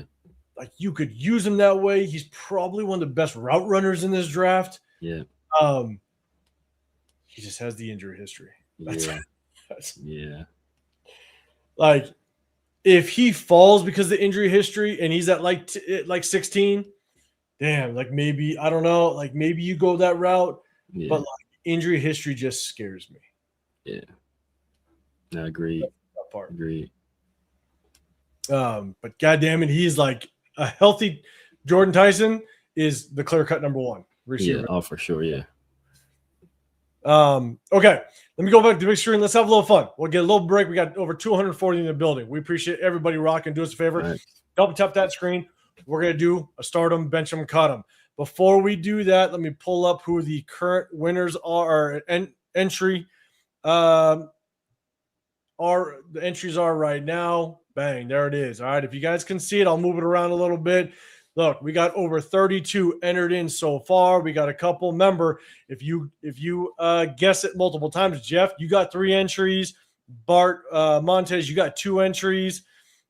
Jason, I saw you in here. You got 4. You cheating. Your IT guy's working for you somehow.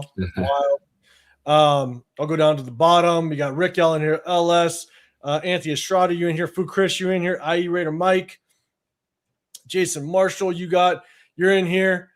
JD's Raiders, just another DJ. We got everybody up in here. Everybody that's guessed the third player right is in this entry, but we got a couple people that have guessed it right multiple times. You guys are up in here, man. You got Rebels in here, Taddy. Let's see. Yeah, we got, man. Trust me, I've been screenshotting. I've been getting everybody in here. This is everybody so far. So, all right. Let me kind of break this thing down a little bit. Let me go back up to the big screen. I'm going to pull this up. Bang, right here. All right. If you want to get included in it, hit that sub button. We're doing a giveaway March 11th, a week from today. When we go live, we're going to do a random giveaway to everybody that's basically entered in so far. And so the way this works, all right, I'm going to share the screen. The way this works is 2 players going to pop up. You have an opportunity to guess the third player. This is not going to be like last time. Don't yell at me.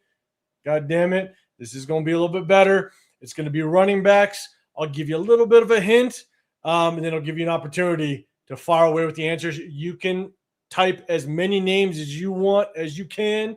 I'm going to screenshot it. You'll be entered into the giveaway. We'll do another one on Sunday, and that'll be the last one. We might do it on Wednesday. Have a little bit of fun. We might do one last one on Wednesday, depending on how I can kind of make that work. So once the 2 players pop up, you can guess. Then I'll hit you with the third player. A letter will be in front of each one. And in that order, start them, bench them, cut them. You put the letters. So let's have a little bit of fun. This is running backs. This is running backs, y'all. And let's get it. You got LT, Curtis Martin. LT, Curtis Martin. So he got to be a dog. So be a dog. It's got to be. Obviously, he's got to be in the same tier, in the same conversation of these guys. I wanted to basically whether you'd start bench cut either of them. I will give you a little bit of a hint in just a little bit. People are already kind of filing away. Bueno's got Nick Chubb. Jeff, you got Terrell Davis up in there. Corey got Le'Veon. I don't know if Le'Veon would fit with these guys. I don't even know if Terrell Davis would fit with these guys, to be dead honest. But keep firing away. Just keep firing away. Yeah. I think you gotta go. You gotta go Adrian Peterson. I think Adrian Peterson. You gotta go Adrian Peterson. Got to clip to compete with these guys. I'm trying to think. Ooh, but see, his prime wasn't long enough. But Priest home when he Chris. You should. How many does Red Recruit from Chris have any? You should strike one from him. He loses the entry for that. That was one. Now he's -1 with that. He loses the entry for that. Chris Johnson is a good one too. Chris Johnson is a good one. Ooh, Marshall Faulk. Oh, I love that one. Yeah, I love Marshall Faulk. I love Marshall Faulk.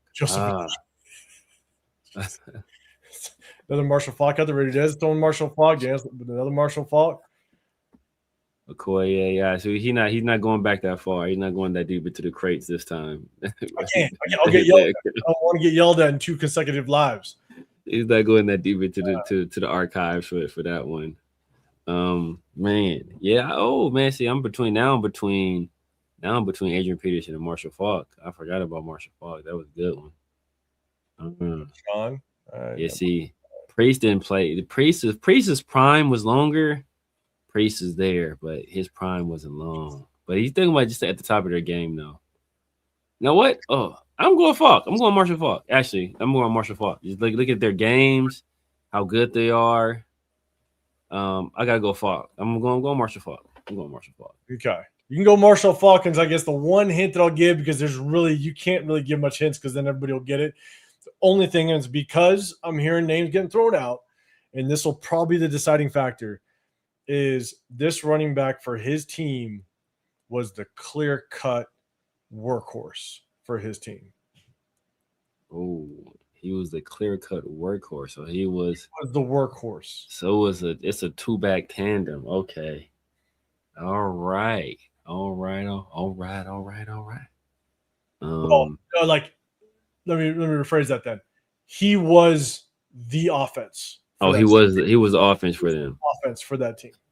Okay, then it's definitely not Marshall Faulk. Okay, then you gotta go Adrian Peterson. Then I'm gonna give it 15 seconds. Yeah, you gotta go Adrian Peterson. Oh, but yeah, Barry. But Barry's above those guys though. Barry's above those guys. Not workhorse. Yeah. But yeah, I gotta go Adrian Peterson then. All right. 10 seconds. Yeah, gotta go AD for all day. Once I type done, we are done. Eddie Lacy, do we get Eddie Lacy in there?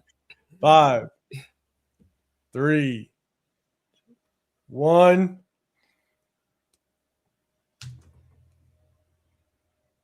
Done. All right. I'll hit that play button. Yeah. Adrian. Clear workhorse. All right. Let me go ahead. Guys, start putting your start them, bench them, cut them. Let me know who you'd start. Let me know who you'd bench, who you would cut. And I'm going to start starring everybody that got it. Hold on. So I know we did this. I used I'm gonna blank on his name. Oh, Curtis Martin. Curtis Martin. I know I used Curtis Martin in the past, and I think we just got to remind people how good Curtis Martin. Yeah, people don't remember how good Curtis Martin was. Like, go back now. Mind you, he played on the Jets. Exactly. Not a good team. Yeah. Was Vinny? Would he have Vinny? Was it Vinny Testaverde? Was that this quarterback? And that's after Testaverde. I don't remember, but just overall, yeah, bad team. Horrible team. You go back and look how many consecutive 1,000-yard seasons he had. It was like something stupid, like 9 consecutive or 10 consecutive 1,000-yard seasons. Yeah, which is wild. on a horrible team. So let us know who you start, bench, cut. So right now, just so you guys know, guys that got it right, you got Maxx. You got it. Let me keep going down. Cool Kev, you got it. DK, you got it as well. John Fallon, you threw one out there. Jeff, you got it. You in this one. We got Eric, Raider Haters. Got it. Jeez. Foo Chris got it, but I might have to duct it with the Genty talk. DK, you got it. Bueno, you got it. Quirk, you got it. Let's see. And I think that was everybody. All right, so I'm gonna record it. Remember, if you guys got it, it's just an extra entry if you got previous ones. And on next Wednesday, March 11th, day of free agency, we're gonna go live, do a random giveaway. We're gonna have a little bit of fun. So we're gonna do another one on Sunday. Definitely tap in. So, all right. Let's see if we got some answers. Let's see. Start them, bench them. All right, Jeff. Looked like you were the first one in. Let's see. You got starting Adrian Peterson, benching. Chris Martin, right? Yeah. Damn it. Keep forgetting his goddamn name. Chris Martin. And you're cutting LT. Cutting LT. All right. I'm just curious where everybody's going to go with this one. All right. Maxx. Now you're starting. Okay, so we're opposite ends of the spectrum. Jeff just cut LT. Maxx, you're starting LT. You're benching Adrian Peterson, and you're cutting Curtis Martin. All right. Francis the Sith. What's going on? All right. You're starting AP. You are benching LT, cutting Curtis Martin. Okay. Foo Chris, BCA. BCA cutting LT. Full Kev. God, you got some cuts. You got some starts to LT. Eric Raider Hitters, BAC. John Fallon, your ABC. DK ABC. Quirk, BAC. Okay, let's see. Okay, DK, all right, you're changing. You're swapping it. All right, BCA. Let's see. Cool Kev. Chris Martin was good, but LT and AP surpassed him. I don't know. It's still a tough one for me. It's tough. It's the people don't, because the Jets were so bad that they don't remember Curtis Martin because his team. Like I'm with you. Right. So Big John, start AP, cut LT. See, Curtis Martin really was all of that. All right, so you're benching. Yeah, he's not feeling Curtis Martin. You don't think Curtis Martin's that good? Like, it's easy for him. Curtis Martin not a guy, not even good. It looks like you cut both of them. Start B, cut A and C. Like, he go, hey, they call Adrian Peterson, his nickname was AD for all day for a reason. We just go feed you the rock, brother. Man. Isaiah, BAC. All right, hey, you're all right. This one was easy for you. Okay. All right, we'll try to get to the rest of them. All right, Severe, man. What do you got? What you going with? It was tough. I mean, start was easy for me. It was Adrian Peterson. It's just Adrian Peterson is a freak of nature. But the bench was tough. I ended up going BAC, but it was tight. It was a tight one. It was a tight one. Okay. So I'll give you mine. Francis the Sith, B and A got the home run. They do. Man, if Curtis Martin was on a better team, bro, he would have been. Yeah. He was nasty, but it's just a dog. Bueno, ABC. Let's see. Jason Downs, BAC. All right, let's see. Cool Kev. Curtis played for 3 teams, so he's an Iron Man for sure. He did. He moved around a little bit, but the bulk, I believe, was with the Jets. But Jeff, I just can't have LT on my team. I hate him. He kills all the time. I know. There is PTSD when it comes to LT. That is for damn sure. Bueno, LT with more TDs himself than the whole Raiders offense still gives me nightmares, right? Yeah, that was insane. Curtis Martin was nice as an older back too. He was. So for me, I'm going BCA. So I'm going a little bit out. I'm definitely starting Adrian Peterson because I could care less how much you could catch the ball in the backfield. He didn't need to do it. Adrian Peterson would just run your ass wherever he went. So he was just a monster. And again, a lot of this is just at the top of the game. I'm going Curtis Martin on the bench and LT. I'm cutting him. It hurts to cut LT just because how good he was, how smooth he was. But I have one question. If it was, I mean, that could be another one, but like a lot of people, no. Like, who would you start between AP and Barry Sanders? I'm going Barry. Chad, who would you start between AP and Barry Sanders? I feel like I'd have to go Barry as well. I'm going Barry.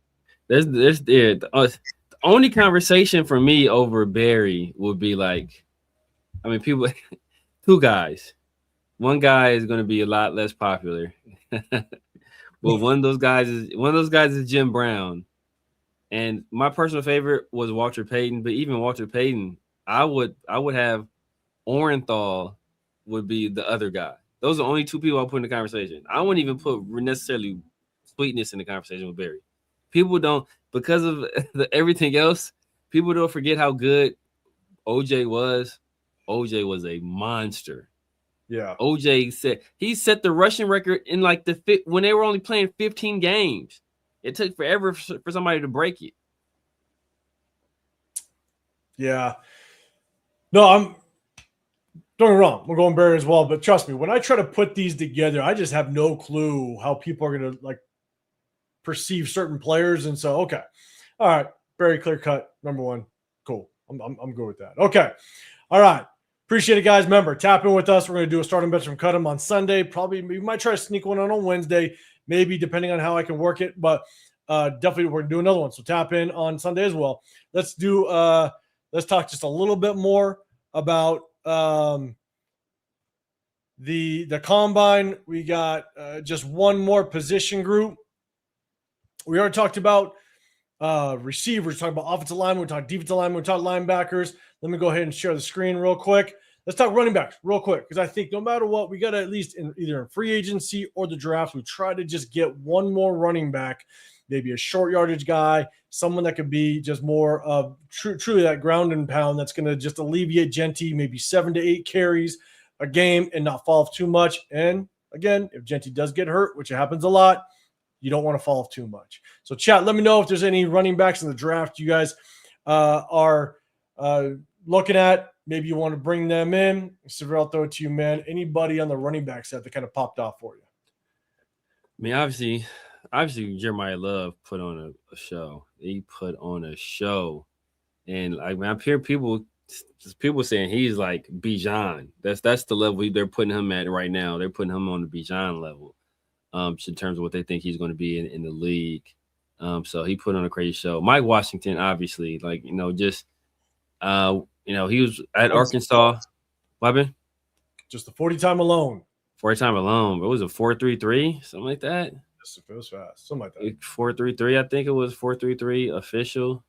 And then just like, doing it at his size. And then it's not like he did that and he wasn't productive. He put up over 1,000 yards at Arkansas, averaged 6.4 yards per carry. It is in the SEC. So it was like, he ain't doing it against scrubs. He ain't doing this against UNLV. UNLV wasn't a bad team this year, but he's not doing it against those guys. He's doing it against legit SEC competition. So, the fact he did that was impressive. Another back I like late is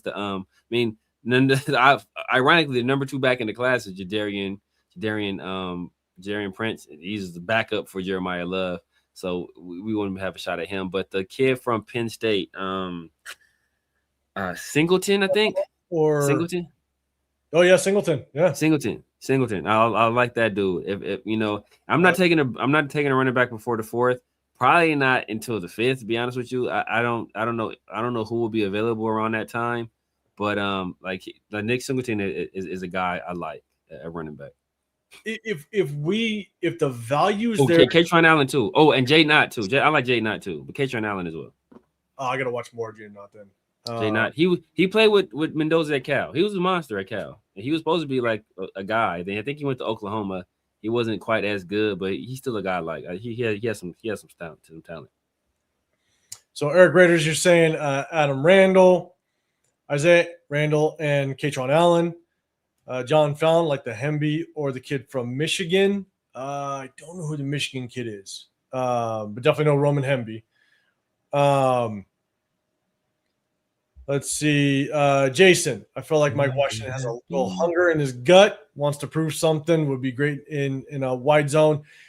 I watched once he ran that 40 time. I went back and I watched a little bit of him. I'm really curious just kind of how, like, the speed's there, obviously. I'm curious how he's going to translate to the NFL. Because he's not like the quickest guy, and his vision isn't great. Like, there's a couple times where he gets an open space, and it's not just. I think that 4.3 40 is going to move him up in the draft, where I want nothing to do with him that early on, because there are times he gets an open space, and it's like you almost expect him to make the right cut and then take off with that 4.3 speed. He just doesn't.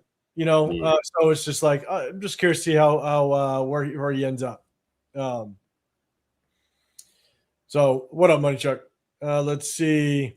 Cole Kev, any of them is okay to compliment Genty, Quirt, Kentucky running back, and Katron Allen looked good in the drills. I'll take a look at that Kentucky guy. I haven't seen him yet. Seth McGowan, he did look good in the group. He did look he did well. He did really well. I think that's what you're talking about. Let's see. Bay Area. I think Walker will be a Raider. Kenneth Walker. Kenneth Walker. I hope not. I don't see a world where Kenneth Walker is here. Yeah. Unless Clint Kubiak just doesn't like Genty. But there's no way you waste a number 6 overall pick like that, because Kenneth Walker will come in and be the guy. Genty's got to be the guy, or you waste number 6 overall pick. But I will say Kenneth Walker, I believe, was a 2nd round pick. I don't know.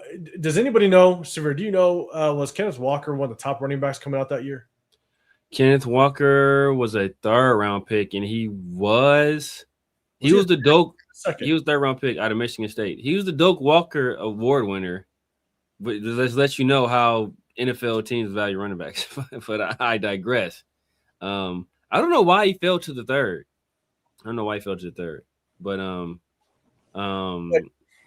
But yeah, he was 3rd round pick. This is where, and again, it kind of just I hate to kind of continue to reiterate it, is it's not about necessarily the talent.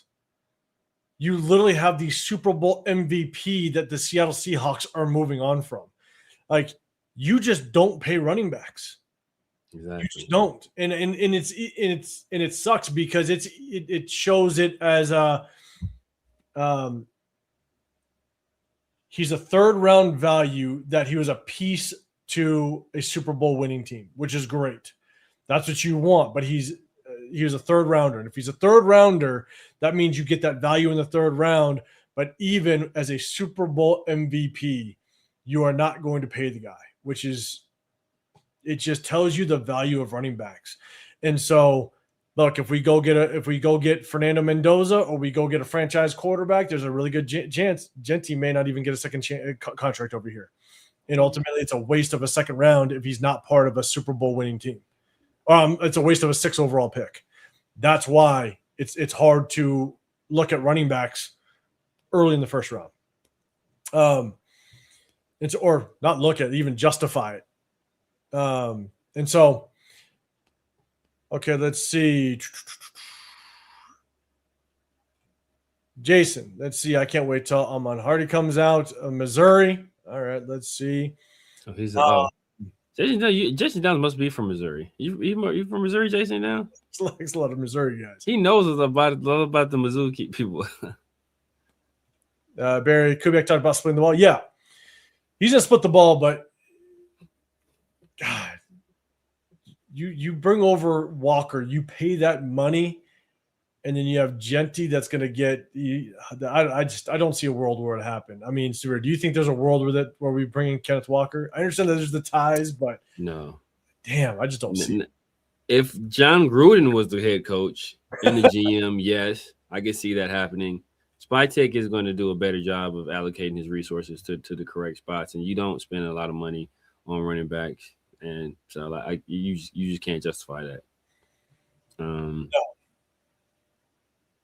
No. So running backs wise, I'm just kind of looking at the notes. It's funny.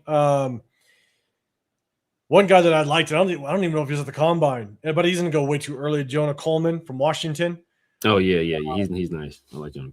Yeah, I really like him. The two guys that I really like, kind of laying the rounds. Yeah, Kaytron Allen. Kaytron Allen's a guy that if he falls to like the fourth and the value's there, I'm okay with going ahead and taking him. And Roman Hemby. Those are two guys that I do. Say the first name one more time. Surfer Bob distracted me. I'm sorry. Where's he at?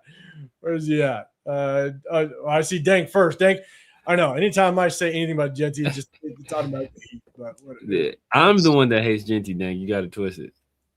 Surfer, because they said if the Raiders are now leaning towards. Man, I know.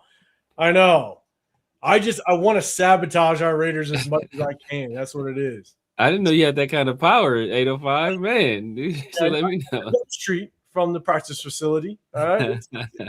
I could throw a football to the practice facility. But man, see Surfer Bob, I just have that much pull. You better respect my name. Surfer Bob. Oh, that's the pull I got. No, honestly, the two that I really like if they fall, and even the other Indiana running back, Kalen Black. Kalen Black. Kaytron Allen, Roman Henry, Kalen Black. If those three guys fall and they are available in the fourth and we don't address it in free agency, I would not mind taking a swing, having guys that are more short yardage type that can just basically, hey, give Genty that breather, 7 to 8 carries. Again, it's about getting the lifespan of the Genty. And so, man, I would not mind bringing those one of those three guys in if they fall to the fourth. But I'm not taking anybody prior to the fourth. And if I do, it's only if the value's there. So, and he was better than CMC by Matrix. By Matrix? But what was he by production? I don't know what Matrix is. That's what Matrix. What is he by production? You know, are you using the metric system? That's what you're using. So let's see.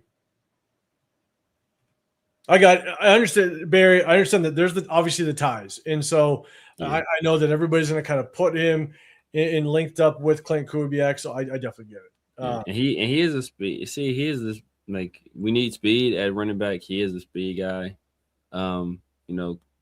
I think he ran 4.3 something, 4.38, 4.39 at the combine.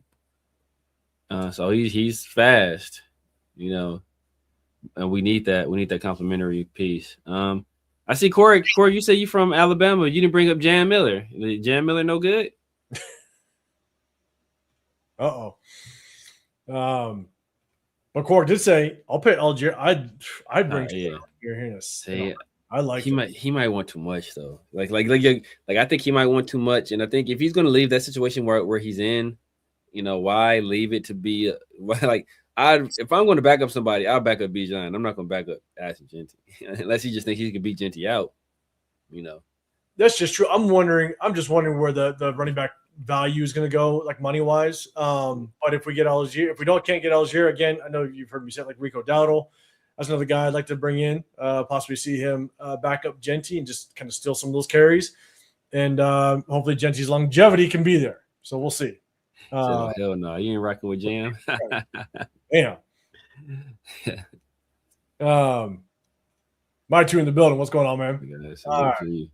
Okay, so let's go to the big screen. Let's do this. We had a couple other things we're going to talk about. Maybe we'll save some for Sunday. One thing to keep in mind, what's going to be very interesting kind of going into next Wednesday is, I'll share the screen. Obviously, we talked about Kyler Murray. I'm not going to ask the question whether or not we want to bring in Kyler Murray. We're not going to spend any time because I definitely want to take a look at some of the more free agents that might pop up. Obviously, we know Kyler Murray is going to be a free agent, but later on, Big John, I see you. One thing to keep in mind is if we do get a quarterback, you're going to have to bring somebody in to possibly be that bridge guy, right? And there's a lot of these guys. Kyler Murray, I think Kirk Cousins is in that mix. Justin Fields is in that mix. I know Severe, you no go on Justin Fields. God, there's another one. There's one more quarterback that's kind of in that mix that could be a decent bridge quarterback that because they're getting cut from their previous team, you might be able to bring them on at a minimum. I think they're estimating that minimum is going to be around like 1.3 million. So you'll get basically an absolute bargain at one of these quarterbacks because they're cut from their previous team. And so question is could you pull the trigger? It's like a Russell Wilson situation when he left the Broncos. You know, Russell Wilson was able to go and you could sign him for like 1.2. So the question is, there are some quarterbacks. Just kind of keep it in mind. I don't want to flood the time with this talk, but if we do get a quarterback early and we want them to sit for a good portion of the year and learn from a veteran, you got some guys out there that could be that can come over on a min contract. So again, do some research. We'll hit you guys with the question on Sunday before the quarterback talk and free agency talk goes wild. I think who was getting cut? Is it Tua? Oh, it's Tua. That was the other one. Okay. So Tua, Justin Fields, Kirk Cousins, and now you got Kyler Murray. Yeah, we'll hit you guys on it. It's only one of those names I'm taking a look at. Yeah, I'm with you. There's only one, and the one that I'm looking at, I don't even see him in Vegas. So exactly. So we'll see. Let's go to some free agents. Let's have some fun. All right. We're going to go to free agents. I think some of the top free agents that I think we're going to be looking at is linebacker. I think we're also going to look at offensive line. So let's kind of roll through some of the names, guys. Let me know what your thoughts are because we obviously have more time on Sunday. So we'll hit some of the other position groups on Sunday. But let's take a look. Do the time. We've been on here now for over 2 hours. And so we're going to look at linebackers and let's look at some of the offensive linemen.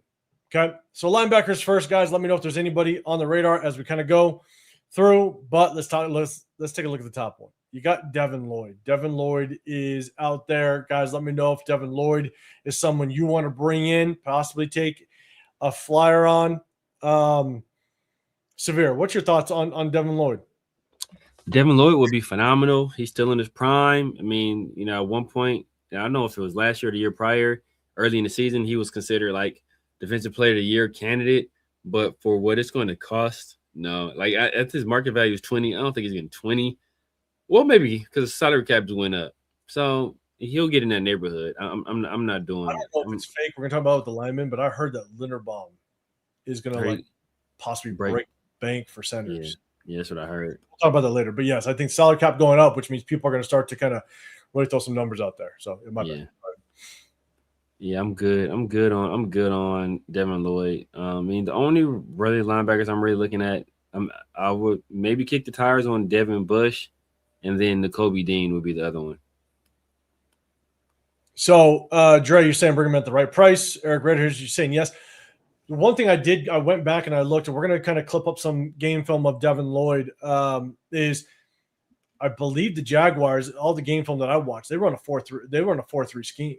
Yeah. So this is going to be basically a different scheme that he's going to. So I think I believe the Jags for the last 3 years or so have run a 4-3. And so he's been in a 4-3 scheme, I assume, for the last 3 years. I don't know what they did prior to Cohen coming in, so I might be wrong. But at least last year they ran a 4-3 scheme. So he's coming to a different scheme.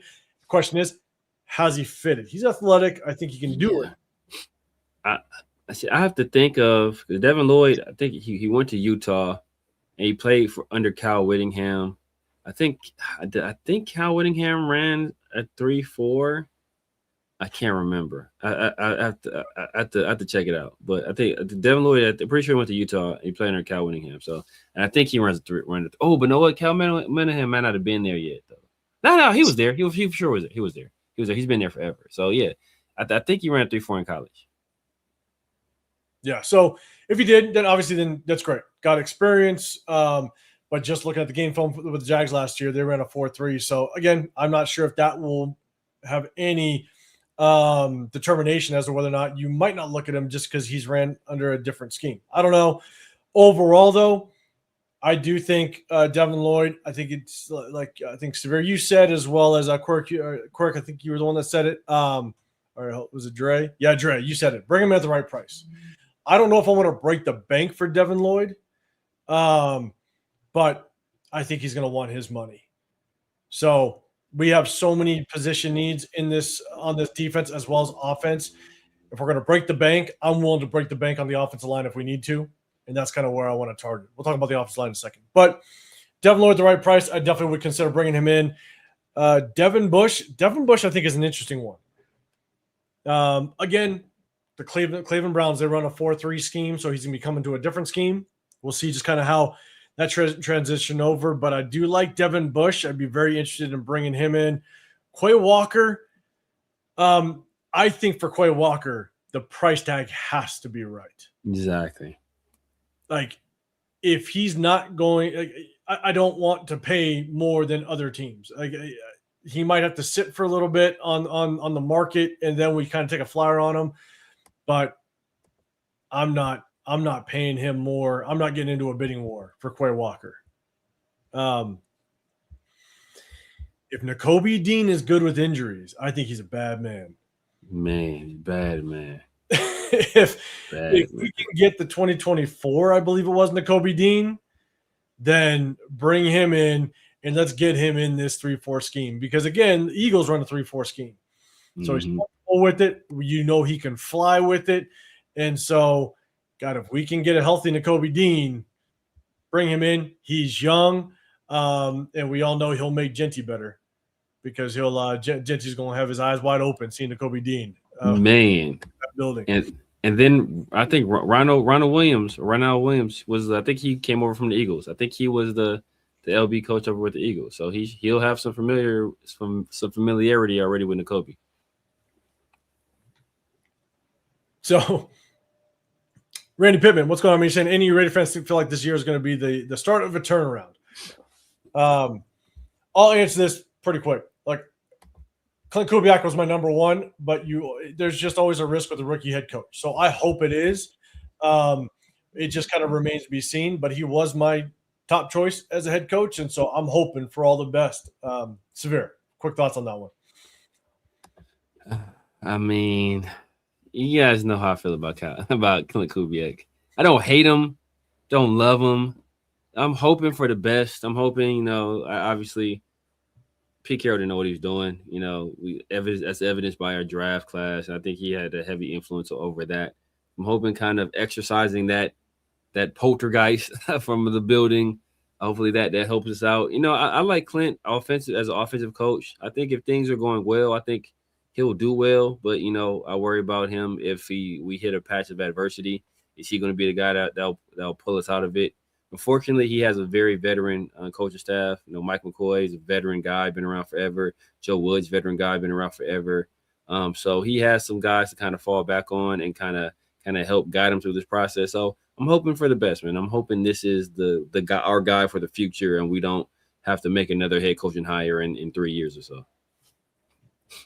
Yeah, I do agree in a sense that, when we talked about Clint Kubiak initially, and you said look, he's pretty monotone. You don't know if he's going to be that guy that can rally the troops when you're start out 1-4. You know what I'm saying? Or you're down by 21 points. Can he rally the troops? I actually agree. It remains to be seen if he's going to be able to do that. He doesn't strike me of having that demeanor. I mean, you see it. That's why, I loved Ben Johnson last year because you see his demeanor on the sidelines. You see him getting excited. You see him getting riled up, even though people had the same question marks with him. You see it. We'll see just kind of how Clint Kubiak's demeanor rolls out throughout the season. Look, for me, linebackers wise, if we kind of scroll down, two guys that I'd be really interesting if we address the linebacker position in the draft, right? If we actually get a good linebacker, let's say we go in the second round and we get a green dot guy, or we get somebody and we prioritize them behind the draft. Two guys I wouldn't be mad if we decide to bring in Alex Anzalone from Detroit. I think I think he is older though, right? He's right there, right? Oh, 31. Center type of guy. I think he's going to bring the energy to the defense. If you draft somebody, but then again, you just need some role players. You need some guys that will just be kind of like 1 or 2 year fillers. I think Alex Anzalone, I would not mind bringing him in. Another guy, Leo Chenal from the Chiefs. Yeah, oh yeah. You bring him in. Not only do you have a guy, I believe he didn't play a lot of snaps this year though, which is a little tough. But I think he could be a role player, and at the same time, you get a little bit of dirt on that on our division rival. So bring him in on a cheap contract. Same with Alex Anzalone. You bring him in on a little bit cheaper contract because he's a little bit older. Man, he still's got some of the tank to play. Man, Levante and Bobby still kicking, man. That's impressive. That is impressive. Steve and Bobby Wagner? I know. Yeah, man. They still kicking, man. That's impressive. EJ Speed, I mean, who's coming over from the Texans? He's a guy, I mean, coming over from that system. You know, what's my guy? I always forget his name. Coach for the Texans. Oh, God damn it. Yeah, I'm picturing him, just can't get the name. Yeah, I got it. I can see him. I can see that bald head. Right. Yeah, Chad, help us out. Play linebacker. God damn it. D'Amico Ryans. D'Amico Ryans. There. D'Amico Ryans. Yeah, D'Amico Ryans. I mean, you know, like coming from that system, I mean, those linebackers were playing well. You know, as obviously Aziz Al-Shair was the leader of that group, but EJ Speed, I think he played pretty solid. He's the reason. I think he didn't keep his gap integrity a few times on a few of them Genty runs, though. To be honest with you. So yeah, like again, guys that might stick around a little bit. I think Alex Anzalone, because he's older, he might be a little bit cheaper contract, but 1 year, maybe 2 to help out the tone center. But hey, we got our guy down here, Elandon Roberts. He doesn't necessarily fit fully a 3-4 scheme, but I would not mind bringing him back as a 1 year contract, tone setter. We showed the game film. He'll come downhill and he will hit you. And if you play him behind a big nose tackle that takes up 2 gaps, and now Elandon Roberts can kind of fly, he hurts you in pass coverage a little bit. He's not the best. But, man, you bring back Elandon Roberts into this locker room, I think you got your green dot guy, route the box. Robbie Leonard is still our defensive coordinator, so there's familiarity there. I would not mind it at all. I wouldn't either. So, Severe, any thoughts on these last guys? Again, Anzalone, you got let's see, I'm gonna scroll down a little bit. Our guy Justin, our guy Devin White, Jermaine Pratt. Oh my, wouldn't that be something if we bring back Jermaine Pratt? Wouldn't that be something? I don't know how he fits into a 3-4 though. Devin White, I think you can make Devin White fit into a 3. Did they run 3-4 in Tampa? Did they? No, it can, because not under, because Raheem Morris was a defensive coordinator under Bruce Arians, right? So no, I don't think they did. Yeah, I don't think they did. I mean, I wouldn't mind, Devin White coming back if it makes sense. If it makes sense, I wouldn't mind him coming back. Yeah, you got to use Devin White, right? Like, exactly. Drop into pass coverage, please. At all. Rush just play him off the edge. Yeah. It's kind of like a hang defender, or playing off the edge. I think he can play well. Pittsburgh, did they run a 3-4? I think they did. Run 3-4? Yeah, I think so. I think they did. We're going to break down both Fernando and Ty Simpson. Don't worry, but after the draft. Not after the draft. Sorry, after free agency. So Corey are all good with Ty Simpson. Where Alabama you from, Corey? Yeah, I'm curious. If Cork, you're from Alabama, what's your thoughts on Ty Simpson? Yeah. Yes, it'd be wild if Jermaine Pratt found his way back over here after what he did. It'd be crazy. Yeah. God, man, Denzel Perriman, he's out there. I don't know if you need someone that still has a little bit of gas in the tank. I just don't think he's a 3-4 guy though. No, yeah. Let's see. Okay. Don't see anybody else. Let's go offensive lineman. Let's look at centers first, real quick. Chat, let me know what your thoughts are on. I'll go market value up top. So, I saw a report that they're thinking that like Tyler Linderbaum could be getting upwards of like 25, almost close to 30 million. That is wild. Like, I just don't know if he's that good. We're going to do some game film breakdown to him of what I've seen of him so far. And again, it's just other people kind of throwing some game film. So, but very good in the run, a little bit questionable in the pass protection. And I ain't paying you like a top, like the best center in the National Football League if you got some question marks. Like you got to be like bona fide Pro Bowler, and you got to be damn near polished if I'm paying top center money. You're paying damn near 30. What's your thoughts on Tyler Linderbaum, Severe? What's your thoughts? Yeah. I mean, obviously he's the top center out there in free agency market right now. He's going to get it back. But yeah, if you're going to pay him that, yeah, brother, you better, he better damn well be almost flawless. Almost flawless. Yeah. Now, look, Connor McGovern, I'm really curious. I have not watched much tape on him. So we're going to be breaking down his game film because obviously there's a good chance we're going to be addressing the center position. So if we're probably going to break down, I don't know, maybe the top like 4 centers in free agency just to kind of get an idea of who they are. Maybe it's not going to be a full breakdown, but definitely want to take a look at what they bring to the table. Show Deuce, you're saying Linderbaum gave up 0 sacks when one-on-one his pass blocking grade are 85 to 90% because of bad guard play. Okay. Interesting. One thing to take into consideration, right? Sometimes you're overcompensating for the lack of production around you. So we'll definitely take a look at it. Slam and Sammy, I'd like to know if JPJ will be the guard or center next year. Yeah. Chris, you're following up. Do you guys think JPJ has a chance to play center? We're going to answer that in just a question. What up, Loom? What's going on, man? Tyler with Dennison, though. It could be good.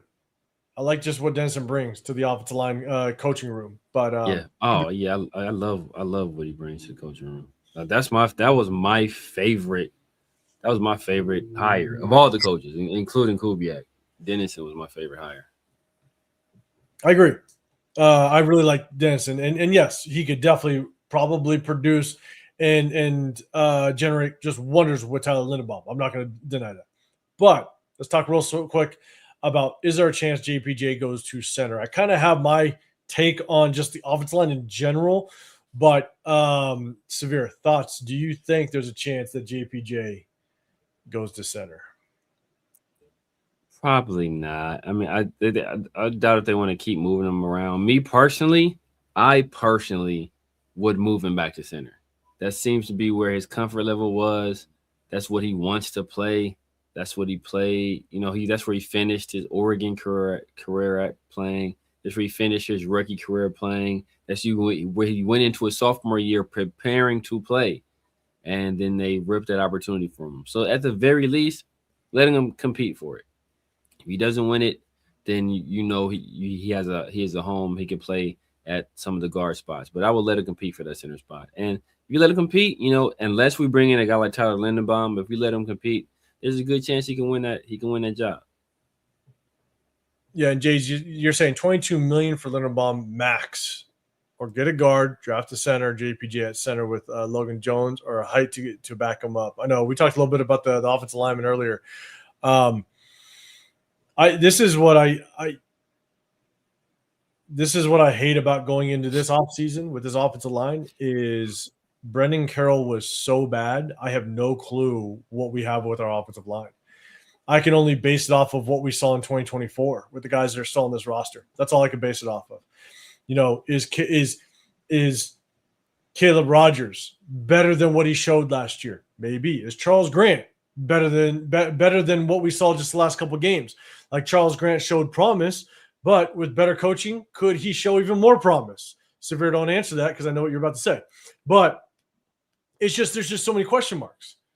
It's like, can we get Jordan Meredith of the 2024 season? Exactly. Let's rock with them. Let's just go with it and maybe assign some of the salary cap elsewhere, because we know that Jordan Meredith can play the position. But where does JPJ play? And if Dennison gets into that locker room and gets on that field, watches the game film and goes, no, Caleb Rogers is our guard, then maybe you move JPJ to center. You know what I'm saying? And we roll with it, and now we have our offensive line, and then maybe it's DJ Glaze and Charles Grant competing at that guard spot. I think you still go and you get guys through free agency for competition. You still draft guys for competition. But I just have no clue the route that we're going to go because I have no clue what we got in our offensive line right now. So everybody's guess is as good as mine, to be honest. So John Leon JPG always gets hurt, so no way can depend him on at center. I agree. I don't like the fact that his injury history puts him at center, and you can't lose a center. That's for damn sure. So that definitely is something to keep in mind. I'm with you. We got practice at it. We lost like four last year. Yeah, exactly. And I don't believe Raiders Zach. I don't believe these projections, to be honest, because I saw a report that he might be wanting in upwards of $30 million. Yeah, off season, which is crazy, insane. Yeah. So JD's Grant was blocking people off the screen and film. He's going to be good, especially if we get a veteran to compete with him at the position. JD, you good in my hood, bro. You are good in my hood, bro. I got you, JD. You going to the draft, bro? I got you, bro. Get you a shot, something, bro. I got you. But this dude knows what he's talking about. This dude, hey, bro, I'm watching.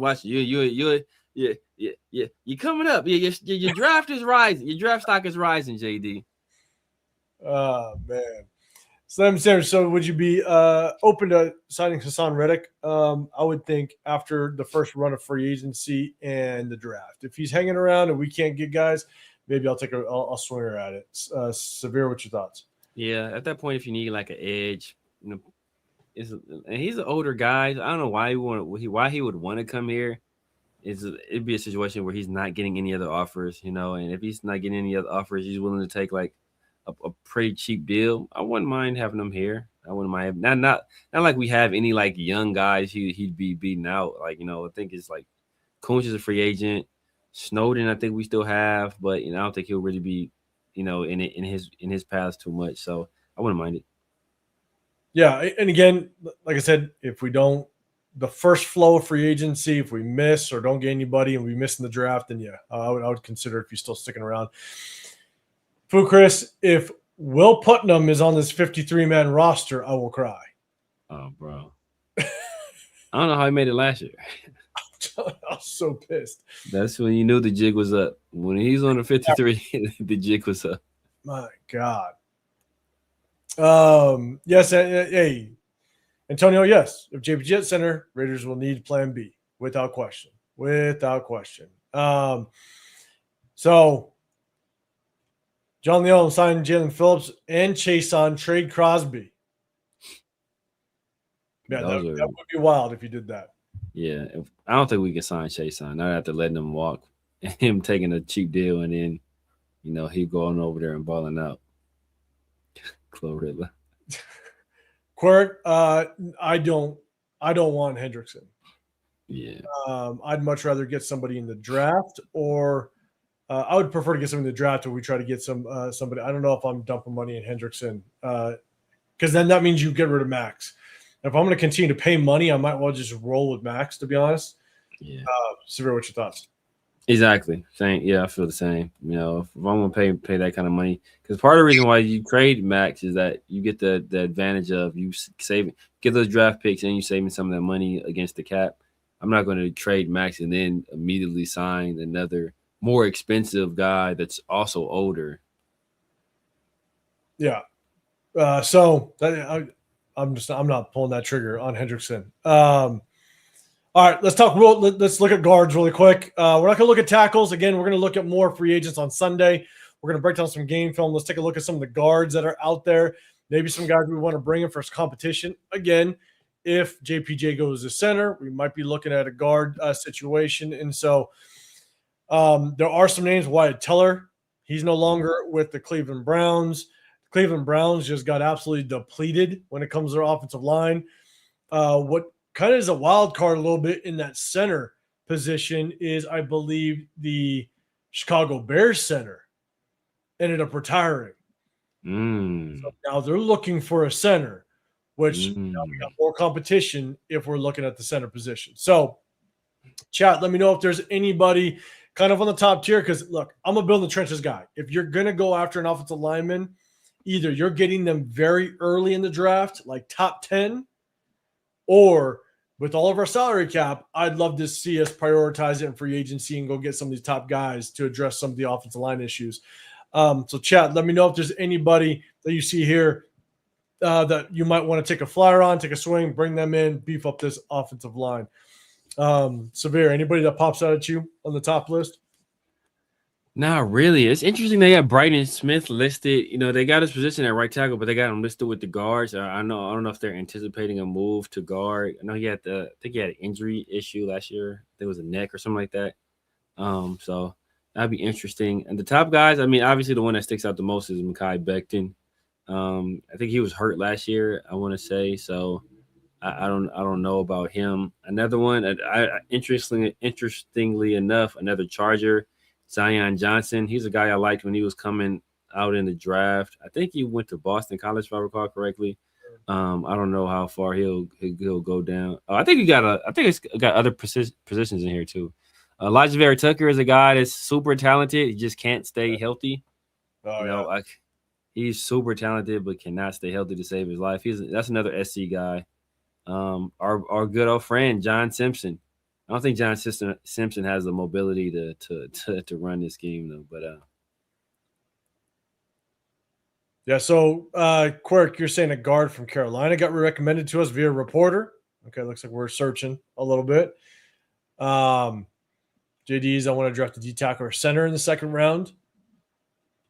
John Leon, O-line, D-line, and linebacker is where we should shoot for in free agency. And Quirk, Vera Tucker for sure. Like Severe just said, right? If Vera Tucker can stay healthy, he could be a monster. Yeah. For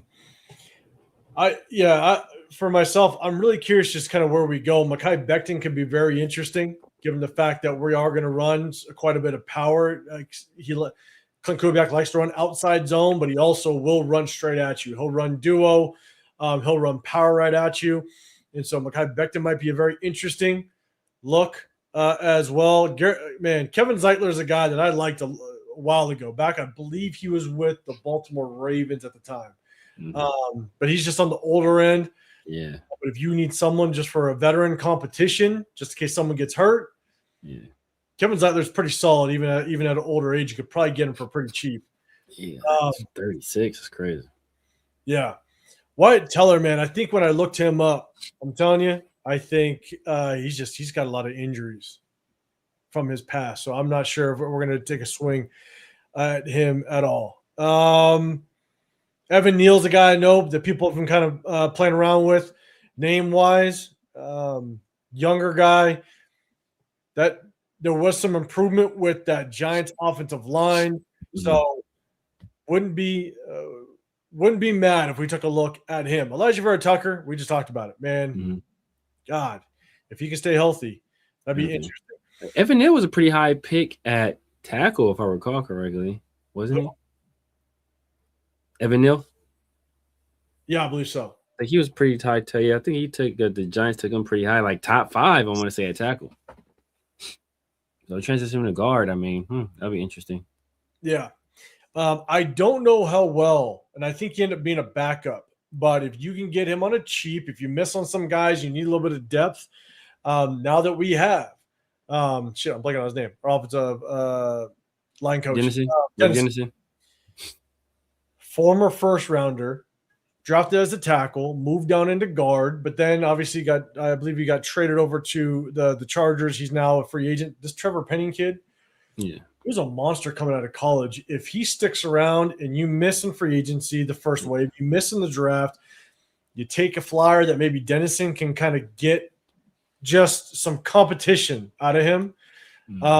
Wouldn't mind. Young guy, get him on a very cheap contract. Again, if you miss on some waves in the draft, Trevor Penning, former first rounder, I wouldn't mind just seeing him come in this building and possibly compete at the guard level. So, yeah. Tevin Jenkins is a guy I liked when he was coming out. I want to say that was the Alex Leatherwood draft. And I really liked Tevin Jenkins coming out. That dude is he's a nasty physical player. That dude is I like money check. But yeah, I like Tevin Jenkins. I think he's had some injury issues too. I think he came out of OK State if I recall correctly. But he spent some time with the Bears. Obviously, he bounced around a little bit, and he's with the Browns. But he's a guy I like. Like I said, if Dennison can work some wonders with him, I would love that. And obviously, we see the guy right at the bottom of the screen. The best I can hear. Where's John? There he is. Liam Eichenberg is now available. Jamba. Yeah. No, look, when it comes to the guard position, I think that there's some guys that could be good depth pieces, some good competition. I'm just really curious at the end of the day what Dennison is going to think of this offensive line when he enters the building. Yeah. And I think the first wave of free agency, again, we have an offensive-minded head coach. We have a lot of salary cap space. If we need some help, if Dennison thinks we need it, then I think we are going to splash in free agency. And I'd like to see it. Again, I want to build in the trenches, and hopefully we do it. Hopefully we finally do it. And no more Alice Kappa signings. God damn it. Jesus Christ. Or last time I say it, and Money Chuck, thanks for bringing it up. Cody goddamn Whitehair. Oh, yeah, your boy. Jesus Christ. He was on there, wasn't he? Wasn't he right? No, it was Greg Van Roten. Greg Van Roten, that's what it was. Which I was pissed. I like Greg Van Roten when we let him go. Yeah. He was old, but at the same time, I thought he was serviceable. Exactly. He was a tone setter, too. He was a tone setter. So, fucking Cody Whitehair. God damn it. So, all right. We kind of went through some of the free agents. We're going to go through more free agents on Sunday. We're going to go ahead and we're going to go break down a little bit of game film on Sunday. So definitely tap in with that. Show deuces. How much cap do we have? I believe we are actually fourth in cap space with all the movement that's been going on. I think we're fourth now. Yeah. Keep this in mind. We got a lot of position needs. You get rid of Kappa. I think we have like 88 million right now, roughly. You get rid of Kappa. If you get rid of Geno Smith, if you move on from Maxx Crosby, you go from, I believe, like 88 million to like 130 plus million for this year. And you have to spend at least 90% of your cap space, or like 89% of your cap space. The rest you get to roll over to next year. So if you want to have more cap space next year to continue to build this roster, then it makes more sense to be able to move on from some of these guys. So just keep that in mind. I'm not trying to start, the conversation. But I believe right now we're fourth in cap space with about 88 million, roughly.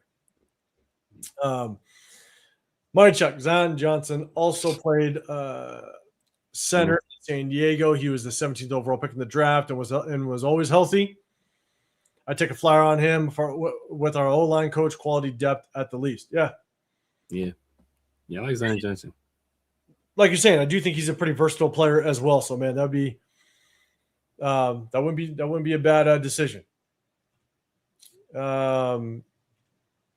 Jose, yeah, I believe we're fourth with all the recent moves that were going on. Guys getting released. I think it moved us to fourth overall in salary cap. I think we started the offseason with second. So, but guys, correct me if I'm wrong. I think that's the last number I saw. But yeah, man, that's about it. We've been on here for about 2.5 hours, man. Over 200 in the build, man. We appreciate everybody. Double tap that screen, hit that like button. But we are going to do a deeper dive in some of these free agents. We're going to do a little bit of game film on Sunday, tapping with that. We're also going to be doing a start 'em, bench 'em, cut 'em. Get your opportunity to get into our giveaway on March 11th. But we're definitely going to focus more on the rest of the free agents.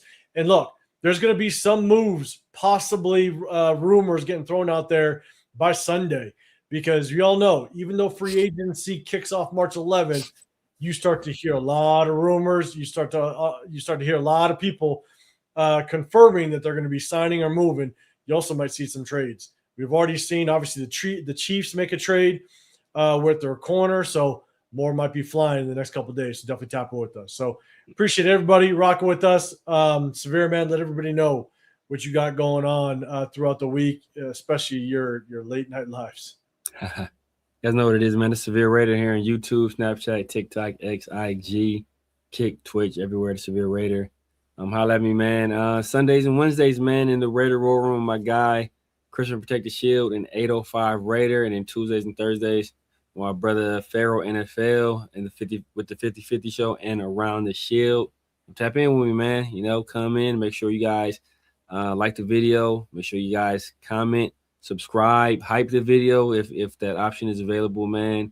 And you know, I'm almost at 2,000 subs, man. I think I'm about 140 or so away from there, man. So, you know, if you're watching the video, if you haven't been subscribed yet, make sure y'all go over and subscribe. 100%, man. Hit that sub button. If you guys are on my channel, after this, go over to Severe's, hit that sub button. Definitely after this, wherever you're at, go over to Chris Protect Show Podcast, hit that sub button. He's 1/3 of the Raider War Room. Real quick, I'm 805 Raider. We challenge Real Talk Raider Nation. We are going to be at the draft in Pittsburgh. Hit us up. Let us know. We'll meet face to face, put names to faces, have a little bit of fun. But also, if you guys are going to be in SoCal, we're going to be in the Bakersfield area, May 16th, the Raider Nation Summer Kickoff. We're going to pop in, have a little bit of fun. Last year was a very good time. We had a lot of fun. I definitely got a couple guys here in the Vegas area rolling with me. We're going to rock through and have a good time. Definitely check us out. Hit us up on social media. Let us know we're going to be there. It's going to be a lot of fun, man. So, man, Severe, got anything else? Last thoughts before we tap out of this thing? Nah, man. You guys tune in for these film sessions. There'll be some good ones. Yeah, we have a little bit of fun. So, and look, we do it live so we can get you guys' take on it as well. You may agree, disagree. That's fun. Or that's fine. But at the end of the day, we do it live because, look, I want the feedback. And if I disagree, I'll give you my feedback as well based on your comment, and we'll definitely do that back and forth. So, man, we appreciate y'all. After this, Jeff and Jay and Leo and all them, they're live right now on their channels. Go tap in with them. I'll be live tomorrow with Jeff and OLV Raider Nate. They're going to be hitting some questions at me. I'm going to give them as much answers as I can, and we'll see how much hate I kick off in their chat. So appreciate y'all, man. Double tap the screen before we get out of here. Tap with us on Sunday. Enjoy the rest of your day. Enjoy the rest of your week. We'll see you on the next one. We out here.